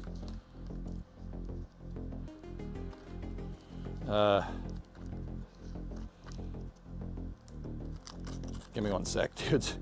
I gotta put the shield back on this thing. Because I use this camera. See, I have the welding shield in front of it. I use this camera for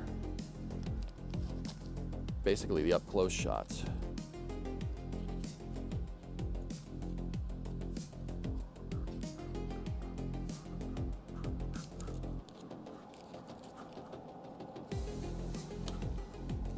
Yeah. Just do that.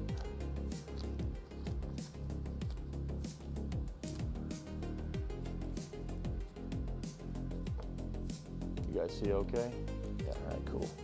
You good?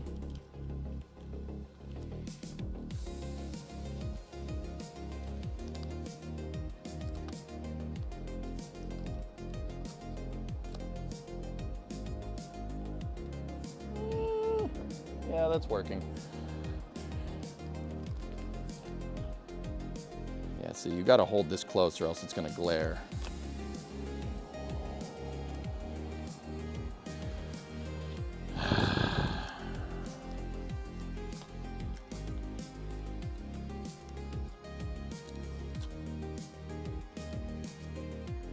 Now I'm really annoyed that I messed with this because now it's like nigh impossible to get this back up.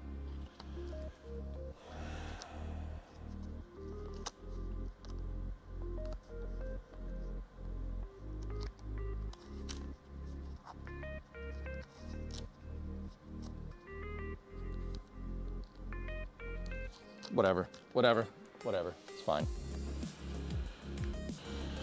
Just make sure the camera isn't in the sparks for the grinding wheel. Ugh.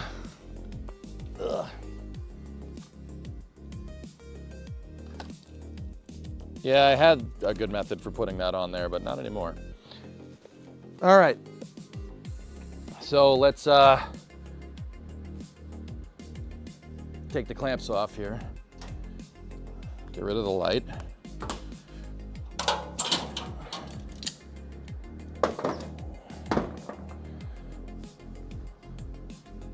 Don't want to crush the grounding strap. Just leave that there.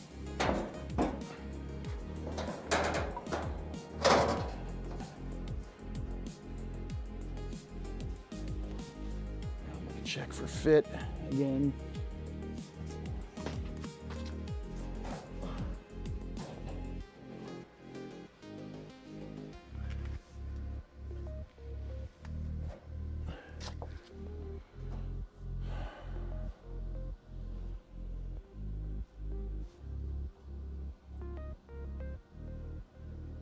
All right. That's good, dudes. She's good.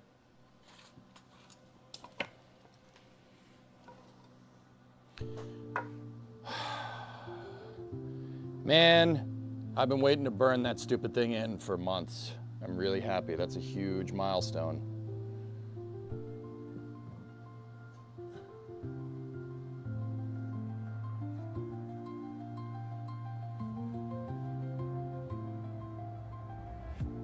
Killer.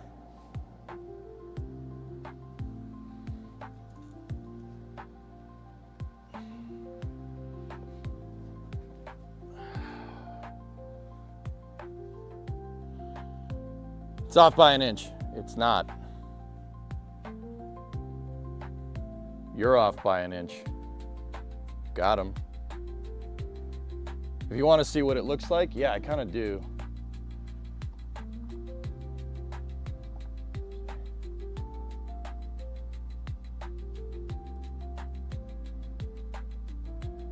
Sorry, it's gonna take a second.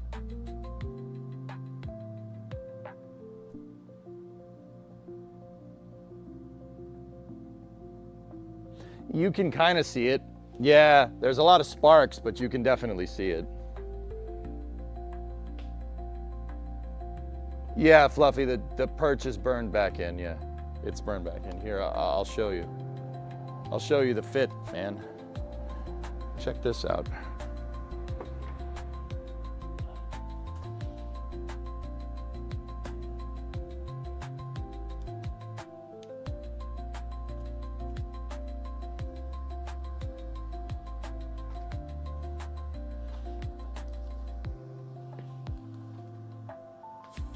How's that?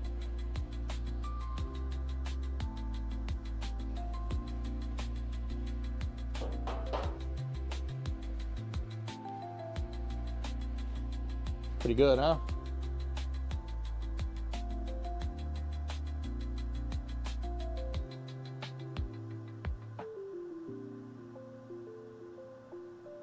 You should be able to reattach Discovery, the go springs and once the throttle up. pan is back in. Yes and no.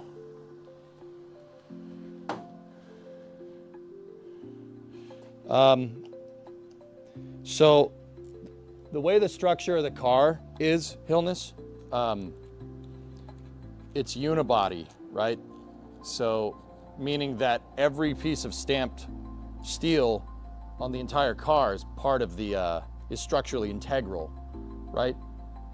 Unibodies were like the new hotness in the 1960s. Nowadays, every car is unibody. No car is body on chassis except for like a truck. Trucks aren't cars.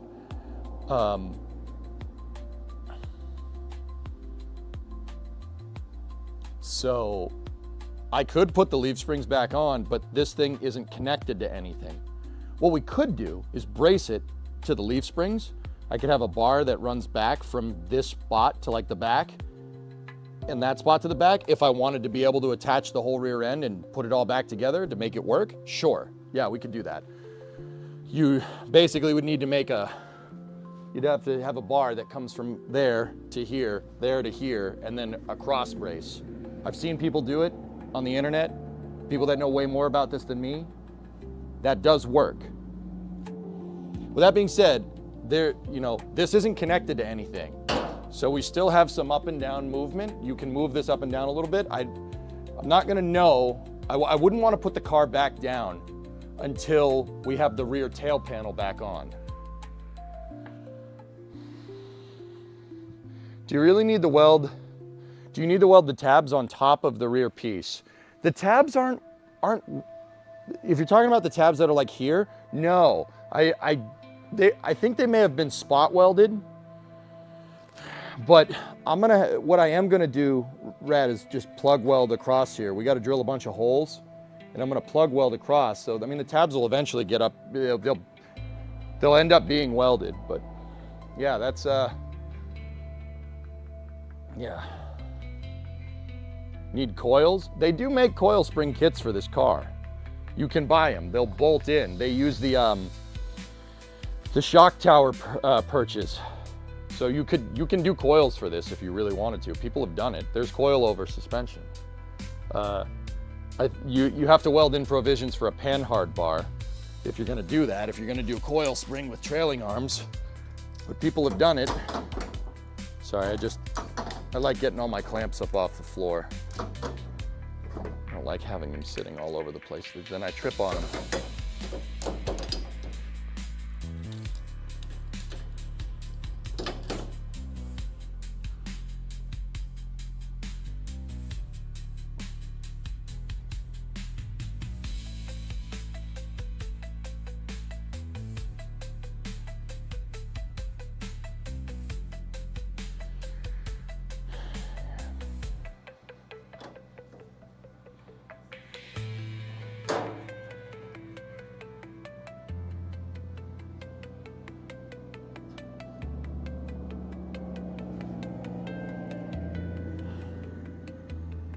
Bingo.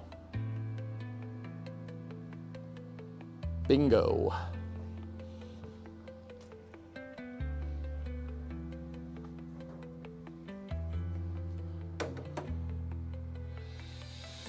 All right, killer. So what I got to do now, we have to grind the plug welds down. I purposefully added a lot of material here. So, yeah, did we get good pen? Yep. Yep. Yep. I can feel the weld on the back side. Perfect.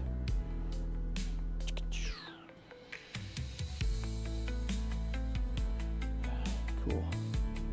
All right, now I gotta grind these, and then we gotta check bumper plate fitment again. Make sure that the bumper plate is flush. So let me shut the welder and the gas off temporarily here and get that out of the way.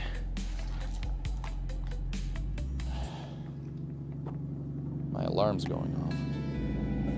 Hey, it's 11 o'clock. You should start to get ready for stream now.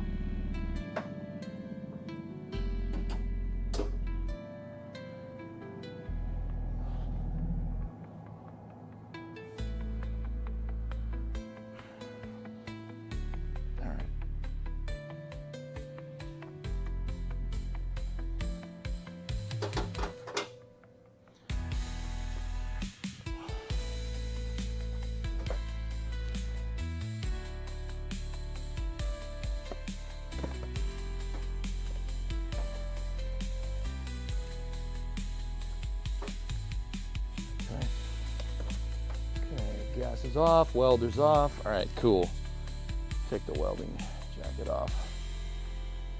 We're not doing the car all day? No.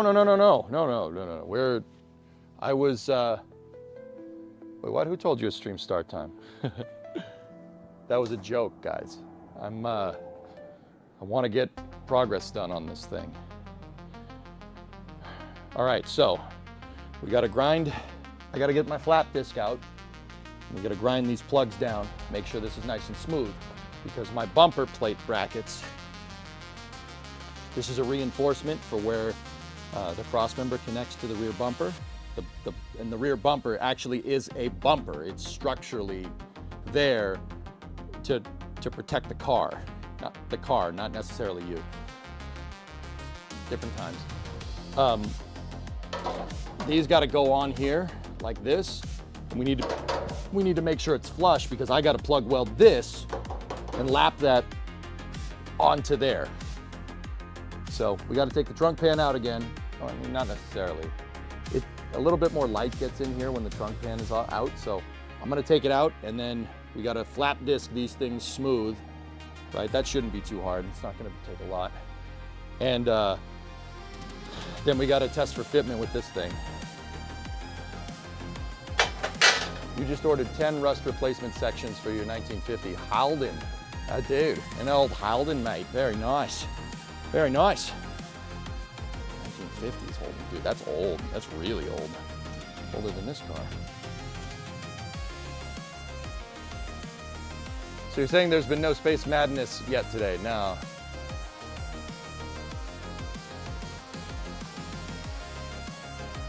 So my, okay, just to explain the joke, sorry. My alarm goes off at 11 every day. It goes off at 11 every day because I start at noontime. Sorry, there's gonna be butt cam here, my bad. I mean, some of you might like that, so. Okay. I'm getting pretty good at moving this thing in and out of this.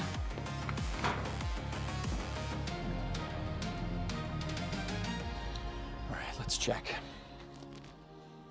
Oh yeah, yep, we got good pen there, good pen there, good pen there. Everything lines up. Ah, dude, we're good. You don't know how good it makes me feel that this thing is dialed in. It is, that thing is dead straight. I'm so happy. You don't need to worry about crumple zones. You don't need to worry about that. Excellent. Hey, fellas, I haven't seen anybody talk in YouTube chat for 15 minutes. Did my chat break or something? Can somebody ping the YouTube chat just to be sure? Or is it just, you guys are just dumbfounded by the awesomeness that is my welds? They're not very good. Peter, you there? All right, cool. Just wanted to make sure I didn't glitch. I get it, it's early. 5x5 rares, thank you. When you first saw the crew cab charger, were you blinded by its majesty? Awed, dumbstruck. Yet you let the rust penetrate into the sacred car and desecrate it with its filthy iron oxide. Sorry. All right, the other thing that I want to do today is get this thing burned in. This is the trunk cross member. It holds the gas tank. It's a retaining piece to center the gas tank, so we have to make sure that that thing is really in position. I have marks. See the red line? I have marks on where this thing needs to be, and there are tabs on the frame rail to show where it needs to be. And I can also see the original witness marks from where the one that I grinded out was. The one that I grinded out was a little rusty. Yeah, a little rusty.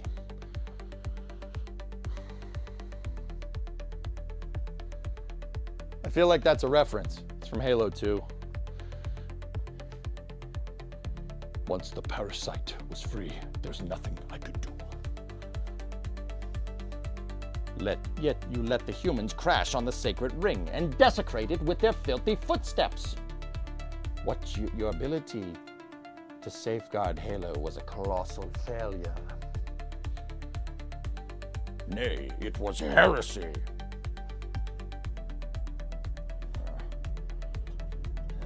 That one's pretty flush. We should be okay. So the other thing, I forgot to tell you guys, the other thing is that I had the bumper bolts. I had the bumper bolts in on this thing to help locate the rear cross. We can take them out now. I don't need that. That doesn't need to be in there no more.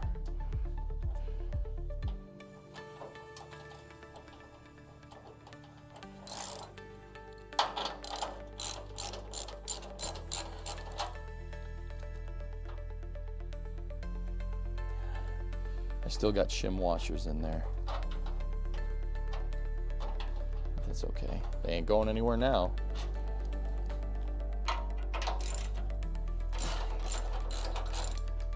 No, you don't get to see plumber's butt, all right? You get to come over here.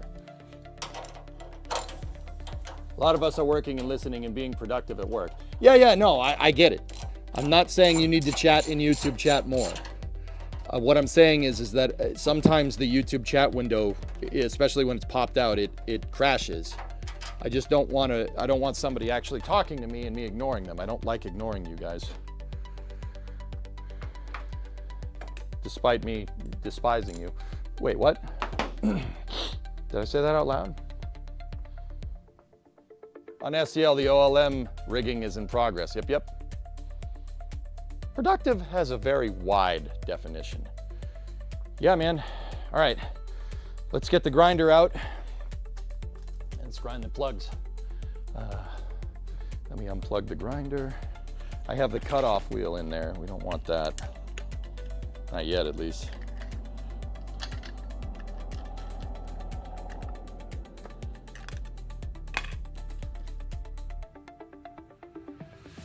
I gotta find a good flat disc. That one's kind of cucker. This one's still got some meat on the bone. So I'm gonna use a flap disc. Flap disc is kind of like a fine adjustment for removing metal. I don't want to go too far and grind through the bumper plate, so we're just gonna Discovery, going throttle up. Quick zap there. Hey NX, thanks man. Gonna give it a quick zap, and we'll just get this flat. That one's gonna be awful to get at because the flap here, that's gonna suck. All right, let me get hearing protection in. Guys, headphone users, just in case, the flap disc is loud, very loud. So I'm putting hearing protection in and I'm getting my face shield, the face shield on. Spaceballs, oh crap, there goes the planet. You're trying not to die while putting up pallet racking at work with tools. You should probably be focusing on that, outdoorsman. So yeah, I get it. I knew it! You hated me. Okay, so let me get the light. Discovery, going throttle up. Ah, there it is. I like shining the light on what we're doing here, so let's just get at it, ready? Now I'm gonna go nice and slow here. Hey Bouncy, what's up, man? I want to make sure as best as I can that I don't grind away at the cross member because you'll thin it out. I just want to get at the weld.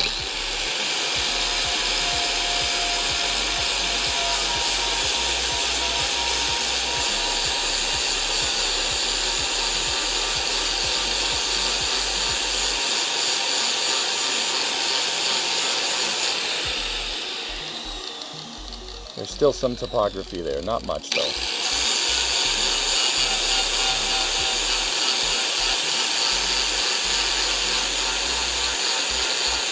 See that? There we go. Look.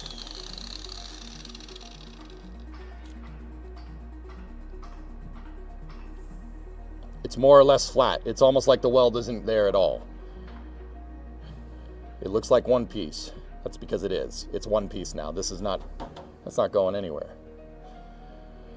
Now you could see where I didn't completely fill up the plug right there. There's a little bit of topography. It's not a lot. It's just, it shows it on camera, but it's pretty, that's pretty flat. That is good enough. That's perfect. Okay. Now we got to get at this abomination right here. I'm going to do the same thing.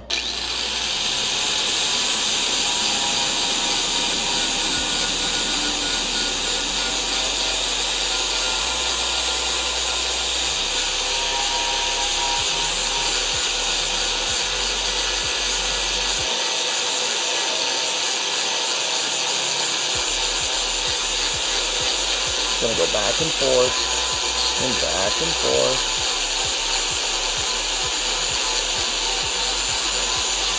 Good enough. There, that's perfect.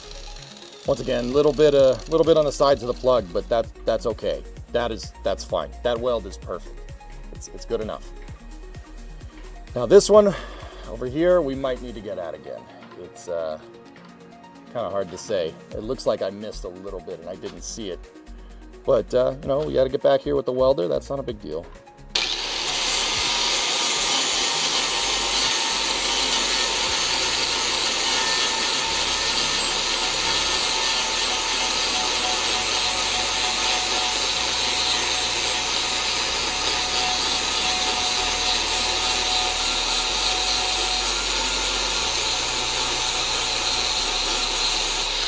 Perfect.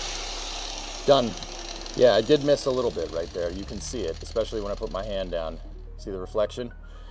I don't like that. Rust could get in there, water could get in there. I'm gonna seal that one back up. Yeah, we gotta touch that one up, dude. That one's no good. This is why when we were doing this, I was like, we gotta make sure we fill up the entire plug because it's easier to grind it away. Right? It's easier to grind the damn thing away than it is to come back and add more.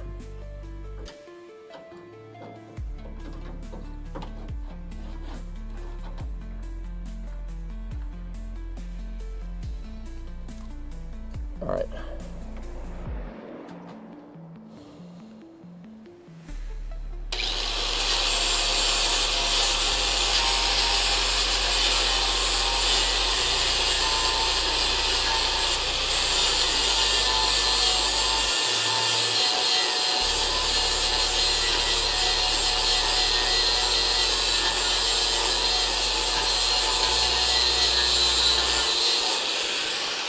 That one's all right.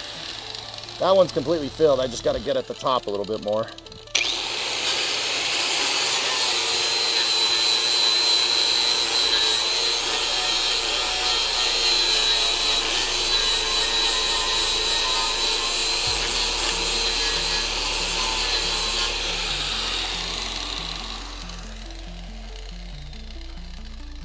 Yeah. It's filled. Those are just high points, but I don't want to go any further without, you know, I don't want to go further because, you know, you're taking material off of the cross member. When it gets close enough like that, you're good. See what I mean? That's fine. That's perfect. All right, next.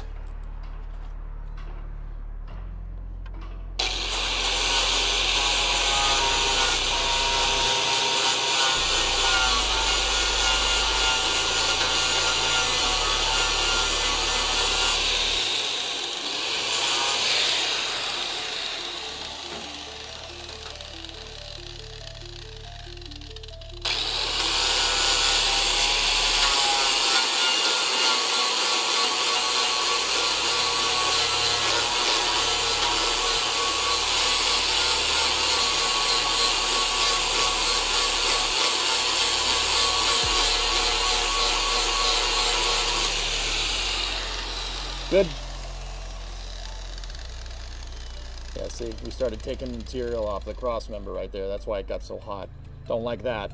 Don't want that.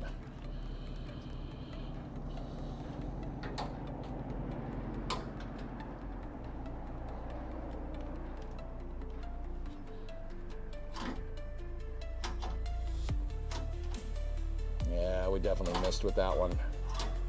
Huh. Yeah, we definitely missed. Gonna have to come back with the welder. It's okay.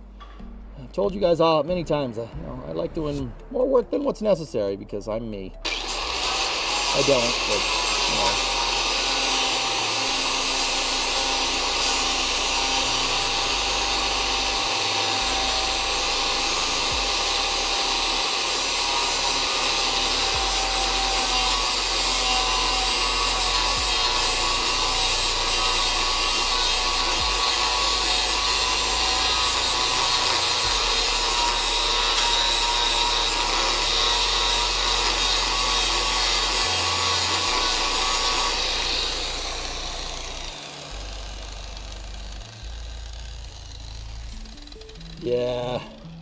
Yeah, we gotta touch that one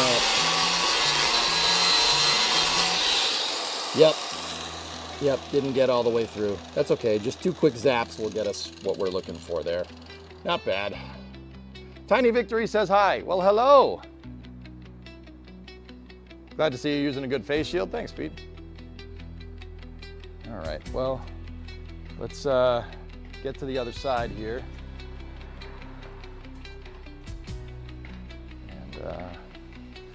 Get at these bad boys.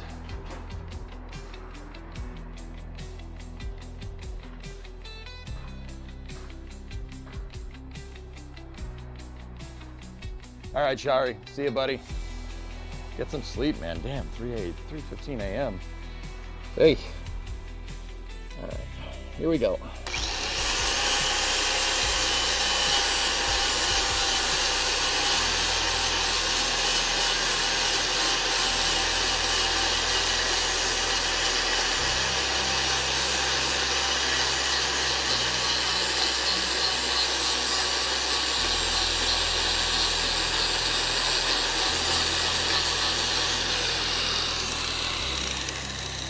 Just a little bit, just a quick zap, quick grind. That should be good. I mean, the bumper plate's gonna be up against this, man. That one might be okay. Let's just go to the next one.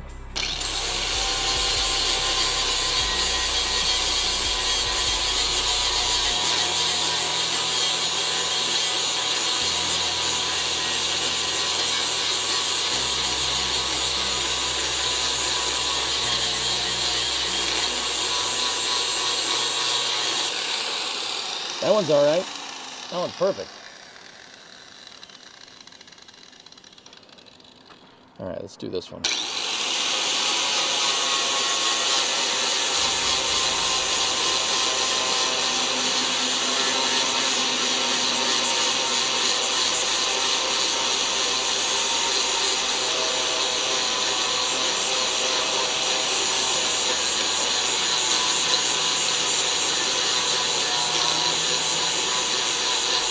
That one's really good. Real good on that one. There's nothing. There's no hole there at all. These are all pretty damn good, dude. I'm pretty happy with them. Now this one probably is going to be a nightmare, but no, that's all right.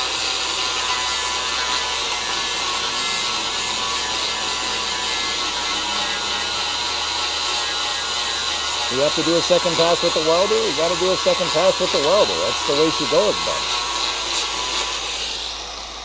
Yeah, I missed a little bit there. It's okay.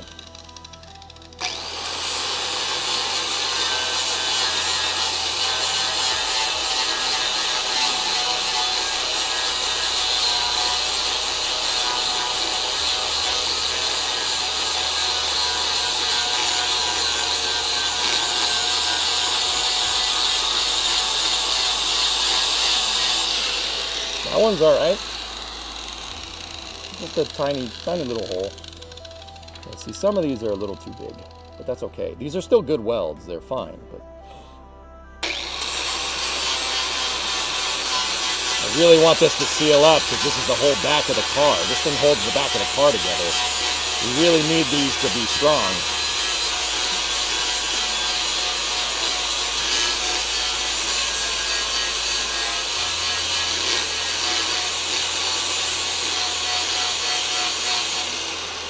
That one's great. Perfect. All right. Cool. Nice. Not bad, dudes. Not bad at all. That's okay. Hey, mate. Winter car's coming along nicely. Yeah. Wait, Paul, isn't it like super late for you? Shard just logged off from your neck of the woods. He's telling me it was 3:15 a.m. What are you doing up?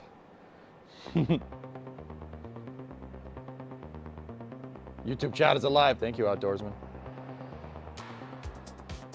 How's the car of Theseus coming along? Good, Ollie. Yeah. Good, good. Yeah, that 2 bolts thing is, that was a note that I left about making sure that this was enough to get a bolt through there. Start the day early, mate. There you go. There you go, dude.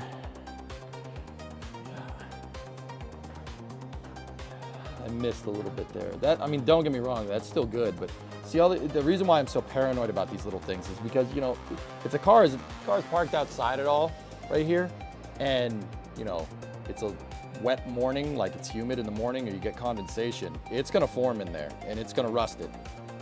Even if I like paint it over, you know, and the bumper plate's up against it, you know, ambient condensation could happen. So I really want to make sure that these are all sealed up. This is not bad. Like, these are fine. This is okay. I mean, the bumper plate will fit flush. This is yeah, see? If we back this camera out a little bit.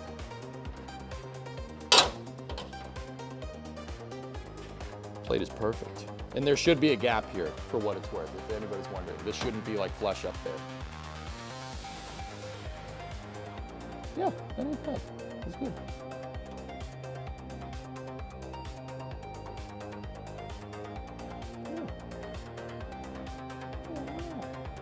Perfect. Yeah, that'll work. That'll really work.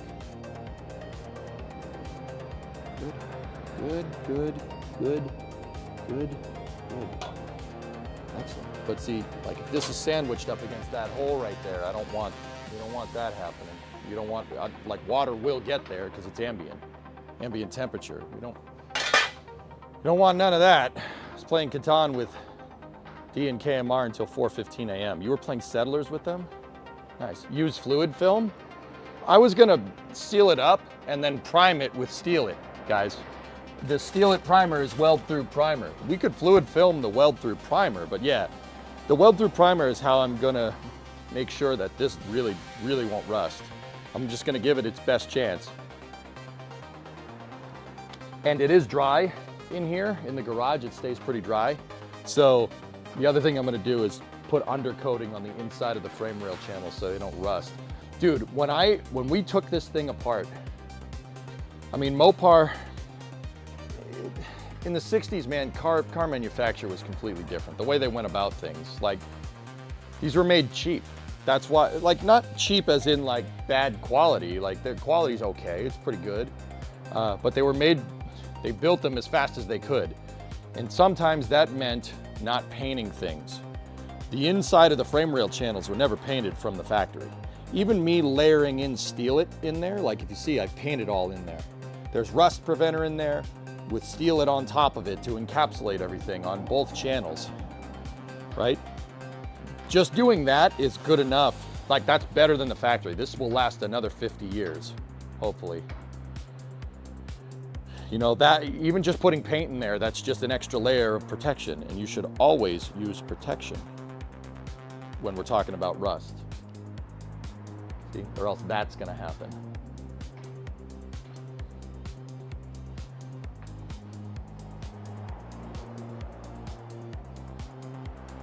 Yeah, we can put fluid film on this when it's done.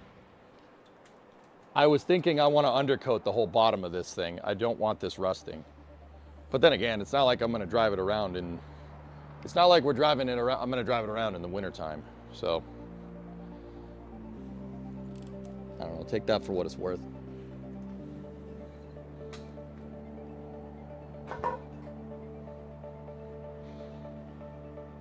Yeah, you don't want it. I don't want nothing left of the car again in 50 years. That's right. All right. So let's go to the next step, shall we? Let's get the welder back out. I'm gonna get the welding jacket back on. And let's just plug these holes real fast. I'm not gonna put the welding shield back on, guys, because yeah, that was too much time. Too much time to get that right, and it still didn't work very well. Winner doubles your horsepower. Oh, yeah. Victory! Get Tiny Victory off the keyboard. All right, let's roll. Let's roll.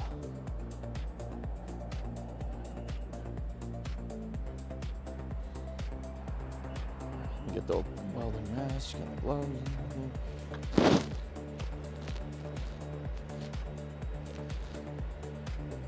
Gas is back on.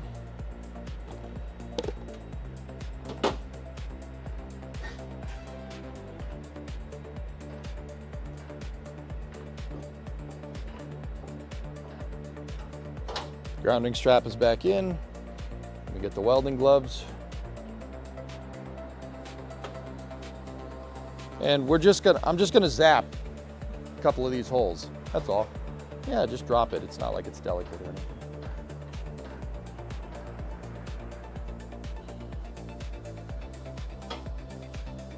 All right, let's dance, Ben Affleck. Let me get the light. Hold on. Let's not dance. Not yet. Don't dance yet.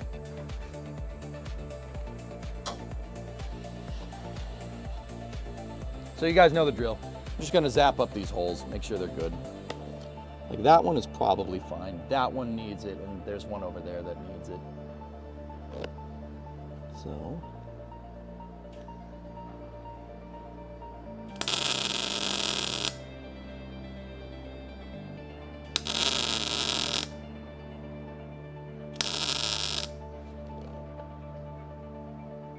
Okay, that's filled up. The rest of these are fine. The holes are a little pinpricked. It's not a big deal. Let's get over here. Yeah, we have two that are real problem childs.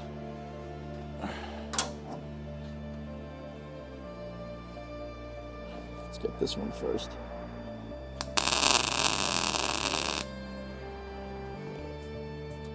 Good.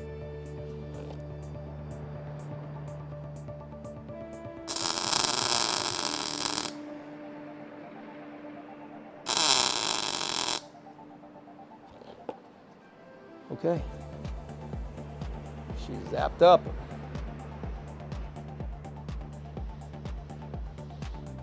Killer.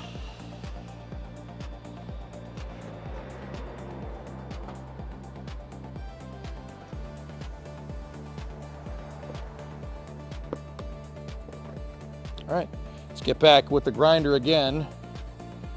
Grind that down, and then we go.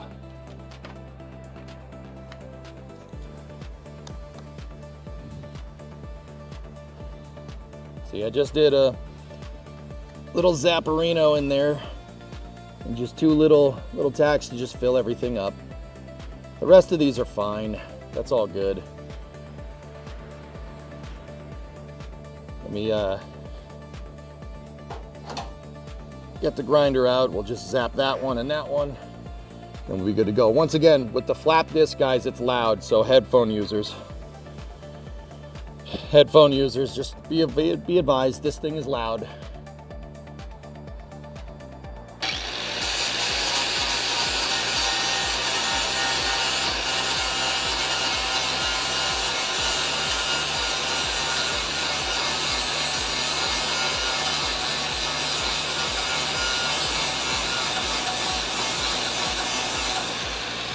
Perfect.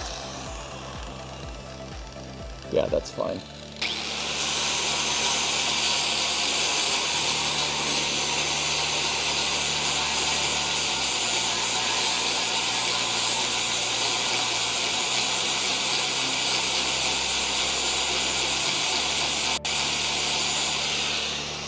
Great. Excellent. All right, we're good. Sweet. That thing is in there. Oh, we just have to, hold on. Ready? That's not going anywhere.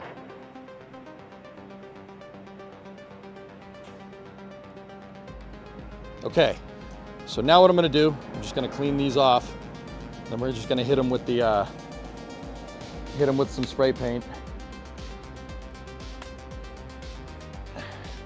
Hit them with some paint. And then guess what we're doing? We're testing for fitment again. Actually, I don't think we need to test this time. We didn't really change much. I just patched up some holes. The next thing after I paint all that, get that good to go, is get the trunk cross member in. This frickin' thing.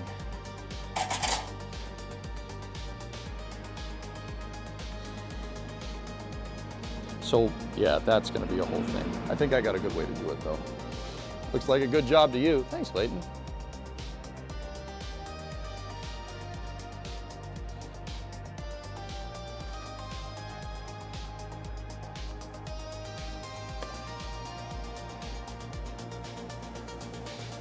All right, let me get the shimmy.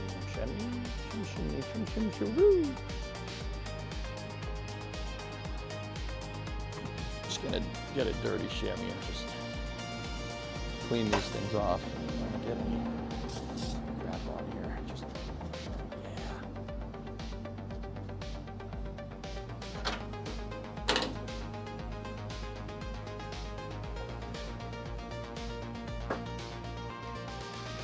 Discovery, go and throttle up. Hey, thanks for the resub. I'll check who that is in a moment. I'm just putting the welding grounding strap away.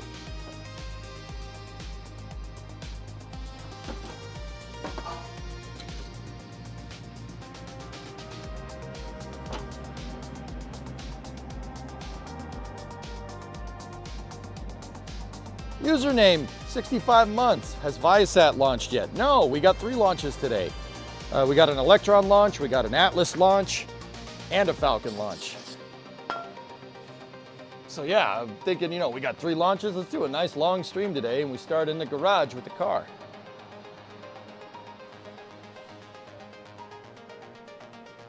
I figure we work in the garage until that Electron launch looms on the horizon. And then we go. So now we got to paint these. I really want to make sure this never rusts, ever. So I'm using something called Steel It. Steel It is weld through primer. It's primer with metal flake in it so you can weld through it. It's good for covering up bare metal because you need bare metal to make a connection. If I just painted these, right? If I just painted them and I wanted to try and weld it again, I'd have to grind the paint off. You don't have to do that with Steel It, which is pretty cool. This stuff is really, really useful because once again, like, so it'll allow you to basically encapsulate and paint stuff that you're not necessarily going to weld to yet. But even when you do go to weld to it, the paint is still going to protect it so it doesn't rust.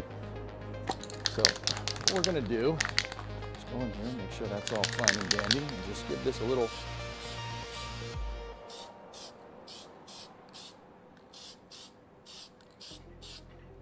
Just cover that up.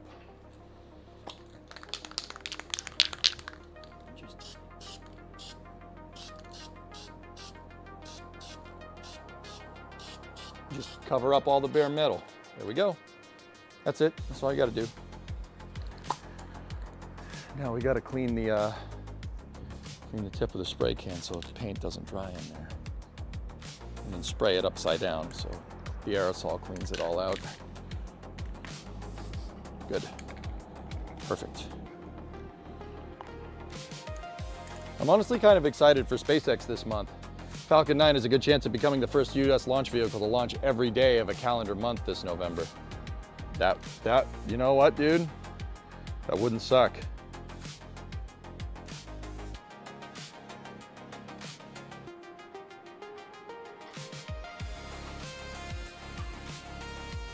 Don't forget the top of the frame as well. You've been pinged in YouTube chat by Ricky the Raccoon. What? Who is the raccoon? Is that somebody's username, Outdoorsman? I don't know what you mean.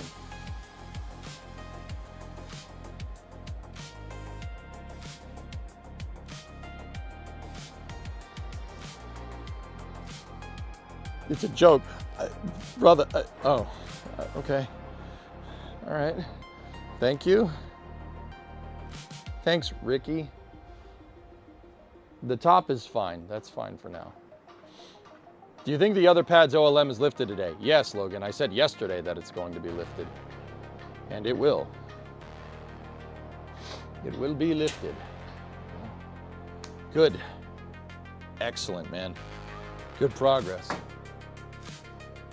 You know what? I'm kind of a moron. You know why? I think I missed one of the spot welds that I did. Yeah, we still gotta grind that.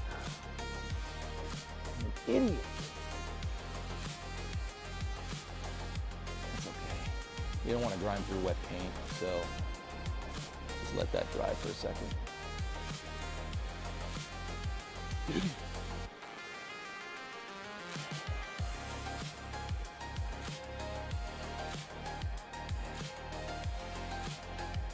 We just need to launch on the 6th, the 19th, and the 29th. Also, fun fact, Soyuz has never launched on November 6th. Okay.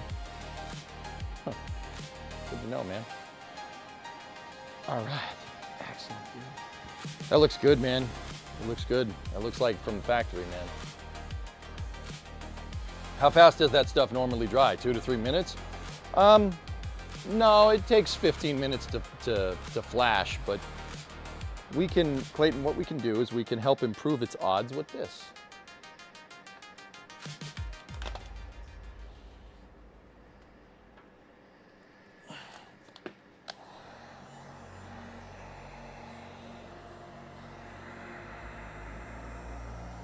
This will heat up the paint and get it to cure nicely. Yeah, I freaking missed the spot weld. I don't know how I missed that. I thought I got it, but basically just got to heat up the paint right there so I can grind it off and repaint it. Because I like doing more work than what's necessary.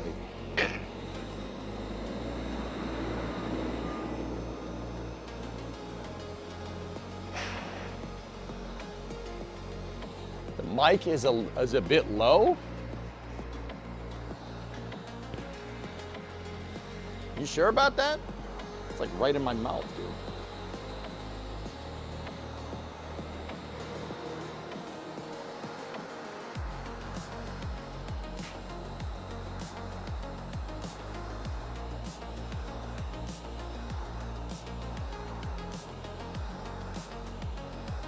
You guys like watching paint dry? Good.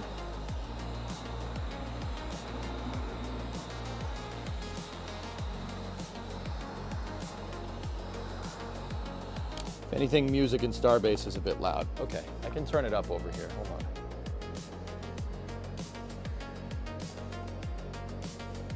There. I just gave it a little bit of a boost, just a small one.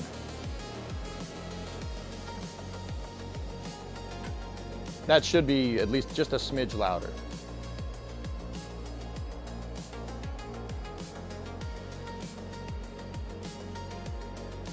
All right, what I'll do in the meantime, over here, we'll just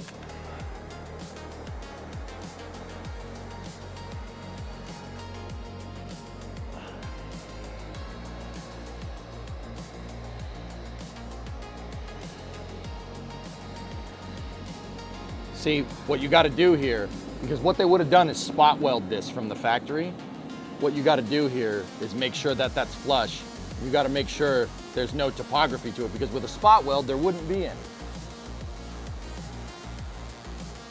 Yeah, it looks like I could do with a little more paint over here.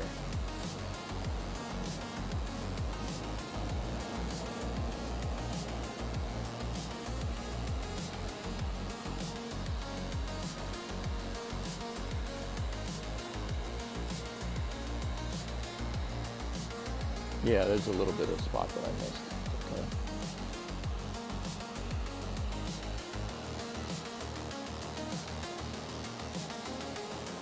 Actually, what I'll do is I'll get to steel it out. There's just some bare metal that's still showing right there. Dragonfly mission is slated for July of 2028 on Super Heavy. Starship should be routine flying by then. Is there a chance they switch in the future? On Falcon Heavy Pyro. Yeah, they probably will. Or, you know what? Probably not for the Dragonfly mission, dude. Probably not for that. NASA doesn't like it when you change stuff up, but who knows? With Rook in there, they're like nothing is sacred right now.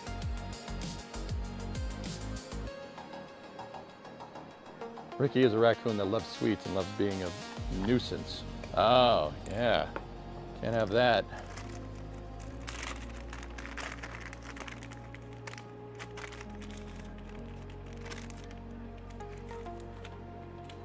I don't think he meant physically. What if I did? Mike is fine, Kai. All right, cool.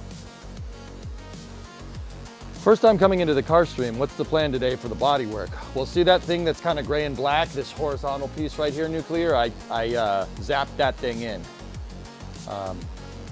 That's what's called a rear cross member. A rear cross member is a structural member that holds the rear of the car together. It's not rocket science, dude. Believe me, we know rocket science. So I zapped it to the frame rails. It's welded now. That's not going anywhere. You can't see that I welded it though, because I covered up the welds with paint. The reason why I covered up the welds with paint, dude, like if you notice it's gray here and gray here, because that's where it was welded. The reason why I did that is because these bumper plates, this is a reinforcement bracket. If you notice over here and on the other side, the cross member, see these slotted holes? The two slotted holes here, that is for the bumper bracket. So the bumper mount goes right here and over there, and it's tied into all this. And what Mopar did is instead of using a thicker piece of metal, right, they have the cross member as its own piece, as its own stamping, and then they stamp these, I think this is 12 gauge steel. They stamp this, and you just plate that. You just put the plate on top of it. And that, instead of like trying to manufacture thicker metal, they just piled sheet metal on top of each other. Fun fact, that is how cars are made today. Cars are made with sheet metal. They're not like made with, like I don't make the chassis and the frame anymore. It's just sheet metal stacked on top of sheet metal. You want higher thickness, just take a bunch of 12 gauge steel, 16 gauge steel and just stack it on top of each other. That's how they make cars. It's easier to make it that way.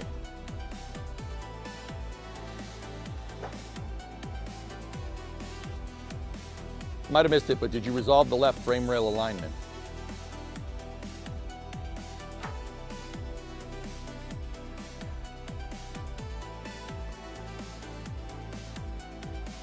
Jeff, take a look. You tell me. Yeah, part of the reason why you haven't seen car streams, dude, is because I did that. I took that whole thing apart. That whole thing. I took the leaf spring perch back off.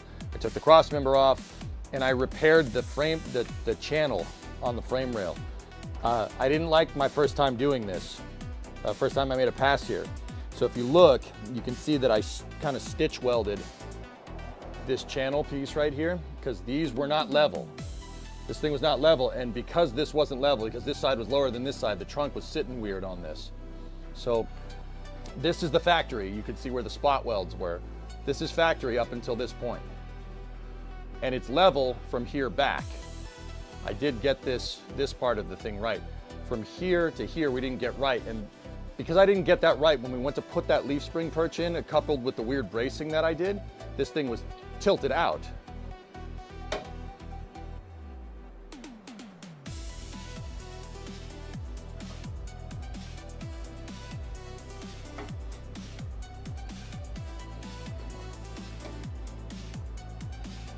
See, it's a little bit out right now. Once I get the trunk aligned, it'll be perfect. It's still in the lines, it's just a little bit to the left, but that's, once again, that's because I don't have this thing all buttoned up completely, like we don't have the trunk on top of it. It fits to the trunk, and that's what I care about. It's pretty damn level. It was like maybe that at best. We're still in, but yeah, Jeff, I redid from about here back, and I made sure that these, I mean, it's hard to do with the leaf spring perch in now because the leaf spring perch is throwing it off, but I made sure that this was perfectly level. Like I said, the leaf spring's throwing it off, but that is all, I mean, you can see you can see that it's flat. It's flat to it the whole way. That is on purpose. And that and burning the leaf spring perch in straight made this all perfect. It's all perfectly aligned. But I did it off stream because I figured you guys didn't want to see that too much. Like,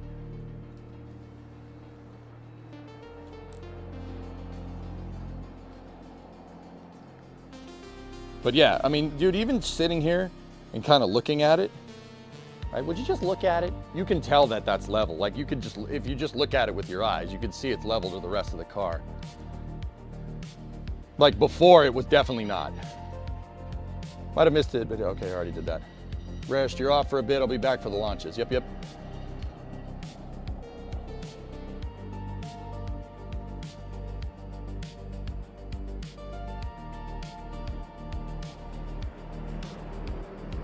Yeah, cars nowadays have crumple zones. They have parts of the frame that is in before it was just make this as rigid as possible with the least amount of material you can. Nowadays, these things have crumple zones. What the crumple zone does is it's a part of the frame that's been intentionally weakened. So when it gets hit, that part fails, like a frangible nut almost. And what that part failing does, or a part like bowing out or crumpling or whatever, it dissipates the kinetic energy of another vehicle hitting it, or you hitting another vehicle. And because that's what dissipates the energy, the crumple zone in the car dissipates the kinetic energy instead of your head hitting the steering wheel and you getting shish kebabbed by the steering column. You don't want your body to absorb the kinetic impact, you want the car to. So yeah, modern cars are designed to crumple pretty easily, but while still maintaining structure. Like when you're driving it around, it's fine. It's no more or less rigid than this, but they are designed with crumple zone in mind. Now what I could do is I could drill a bunch of holes in the frame sideways here if we wanted to make a crumple zone, right? And it would make it so the frame rail would crack, would like break up or out. With this type of frame rail, I don't know, with a U-channel design like this, I'd want it to bend. I'd want the frame rail, like if we're looking at the frame rail from the side, I'd want it to do that. So you'd have to cut it in a certain way to do it, but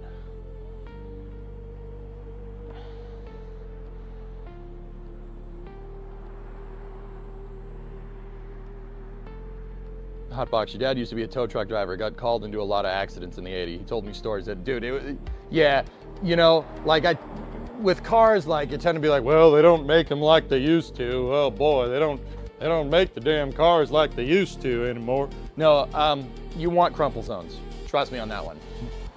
You can make a cool car and also make it safe.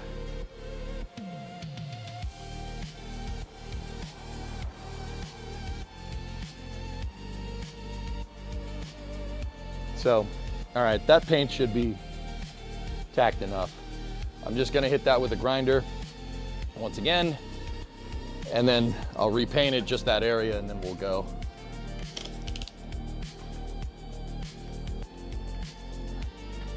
It's just a little spot where the spot weld, where I missed the spot weld because I like doing more work.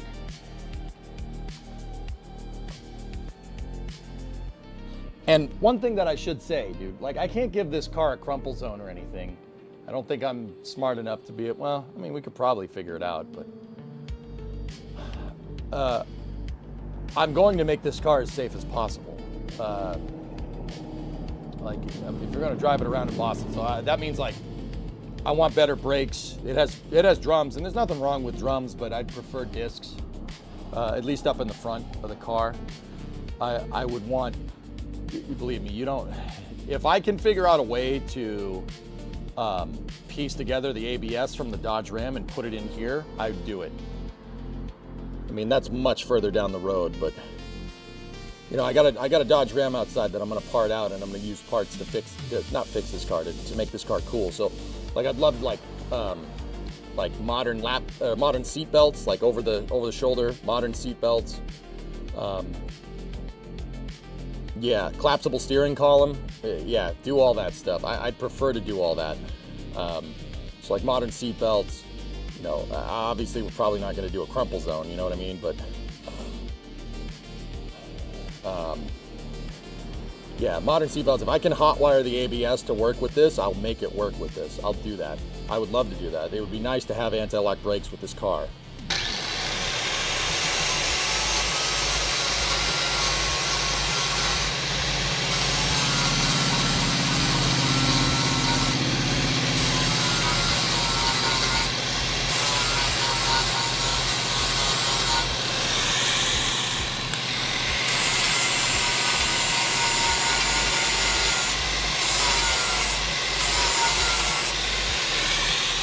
Good.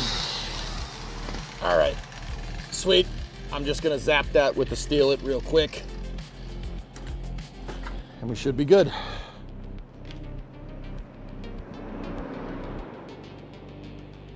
OLM lift or test lift on Space Coast Live. Nice. Airbags? No, I'm not doing airbags. That would. Dude, like I said, it doesn't need to have all the modern amenities, but I want it to have all the modern amenities. But then again, you got to remember, these cars weren't really designed to do stuff like modern cars. Like a Toyota Camry has more horsepower than a Hemi Charger from the 60s. Like, you gotta take that into account, that these cars really aren't designed to be driving like 80, 85 miles an hour down the highway. I mean, you can, but I'm not gonna be driving like a maniac with this thing. That's the other reason why, like, I want to put the Hemi in it, right? I want to put the Hemi in the car from the Dodge Ram, which would be pretty sick. But you can build out those Hemis to like 700-800 horsepower, but I'm not doing that. I'm not doing that because with this car in this chassis, the car was engineered for like a 440 Magnum or 440 6-pack or, the 426 Hemi, which is the second gen Hemi, right? That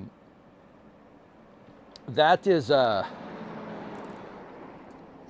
those make about 400 horse. 375, 425 is the highest horsepower rating, and the torque is somewhere around the same. Any more and you're really gonna have to get into like crazy structural reinforcement on this thing. Now, I probably will end up buying the chassis stiffening kits that they make for this, so like subframe connectors and stuff, just because, once again, there's that whole safety thing. Like, yeah, you don't really, like, it's, I'm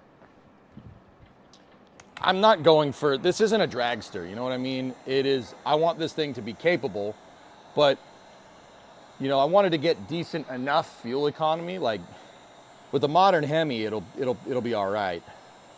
I wanted to get decent enough fuel economy, like, I don't know, 18 miles to the gallon is fine. This thing would probably get 18, 24, somewhere in there. That's okay. That's perfect. I want to be able to drive it. I want to be able to tool around. If I can, if, you want to get in on it and have some fun, you can, but in a safe environment, like not on the highway. Point is, I'm not going to be driving this car around like a madman.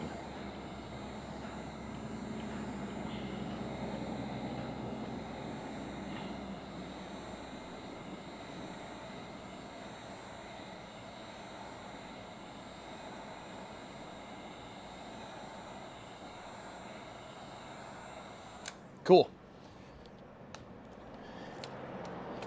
I mean, like, and the other thing is that you could with this. This thing's gonna haul, man.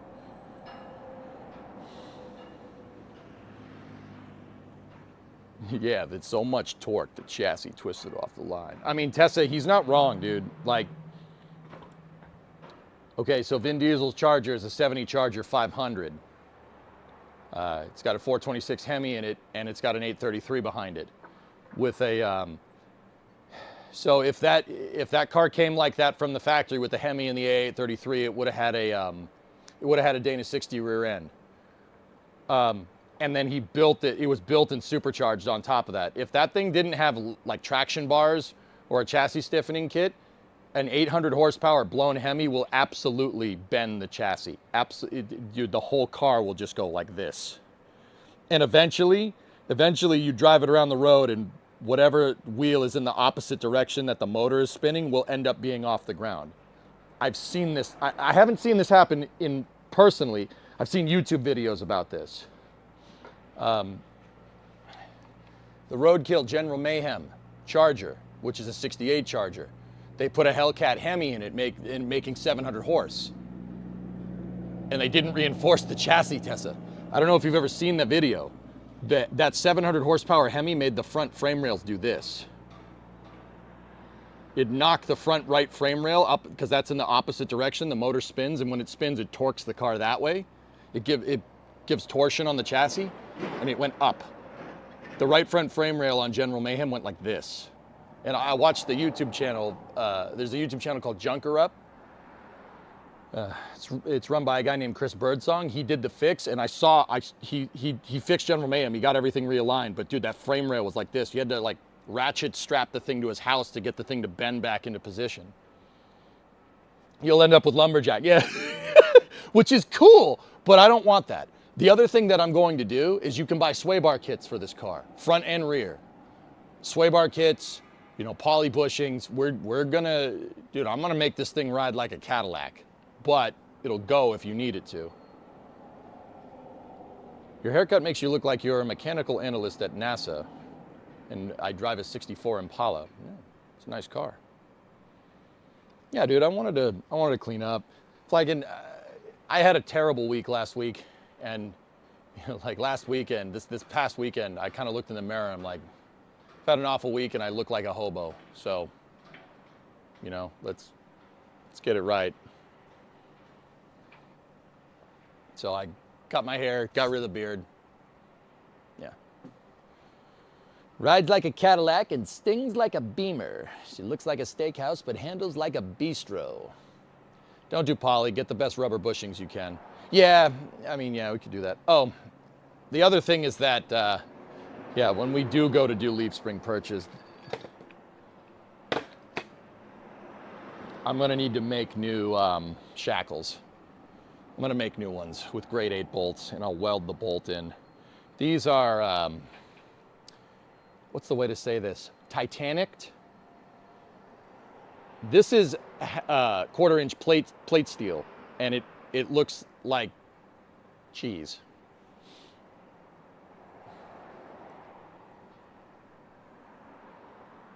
So, believe it or not, no one makes this. No one makes this. So it's either buy an aftermarket one, $100 for the Hotchkiss ones, as far as I can find, or make one. So I'll make some out of the flat iron that I have.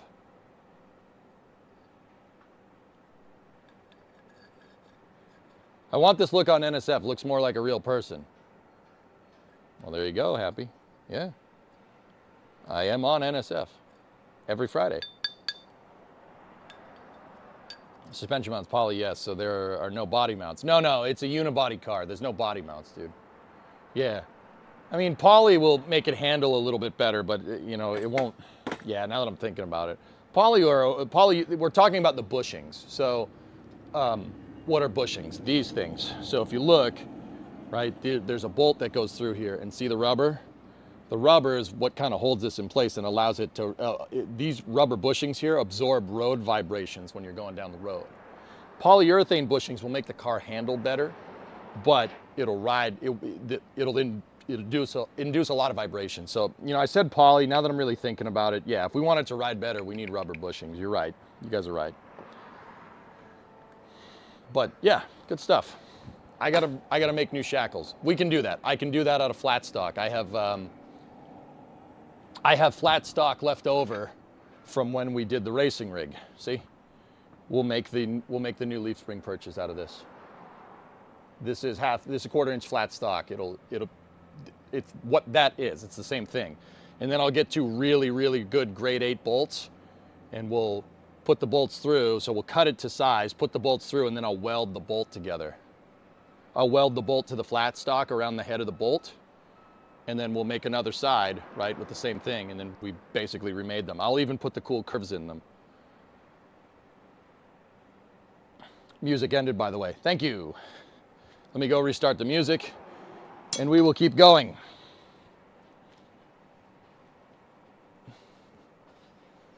Can you do a combination of poly and rubber? I wouldn't. No, I, you know, John, I don't know. I mean, you can. OLM lift. The real lift is going. All right, let's take a look.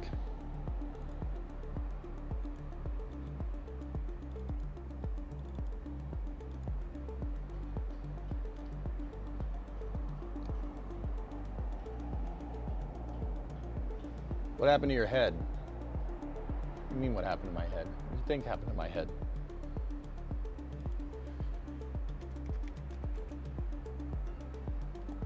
As you said, lift today. Just going off of what I saw in Texas, man. No, that's Starbase Live. We don't want that.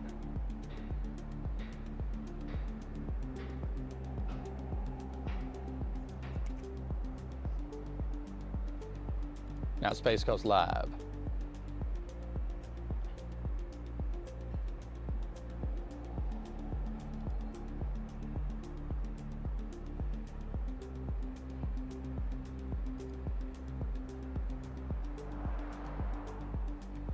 Oh, that camera works. Cool.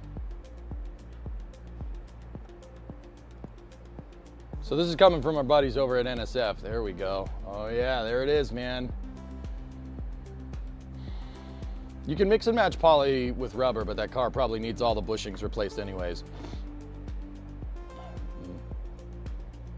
Yeah, he's just breaking balls on it. Ain't no thing. Nice shirt. Oh, thank you. Truck. There it is, dude. Don't drop it. Dude, a 13,000.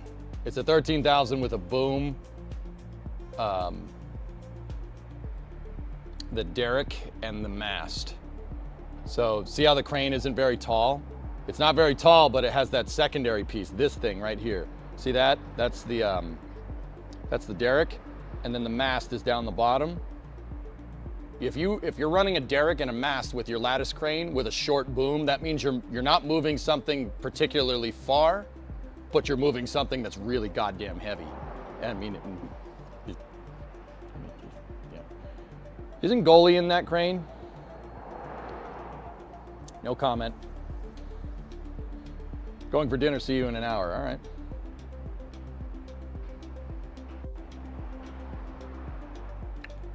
I don't know. I actually don't. He might be operating. I don't know. Could be. May or may not know the guy that's operating the 13,000 right now. I mean, maybe. Who knows?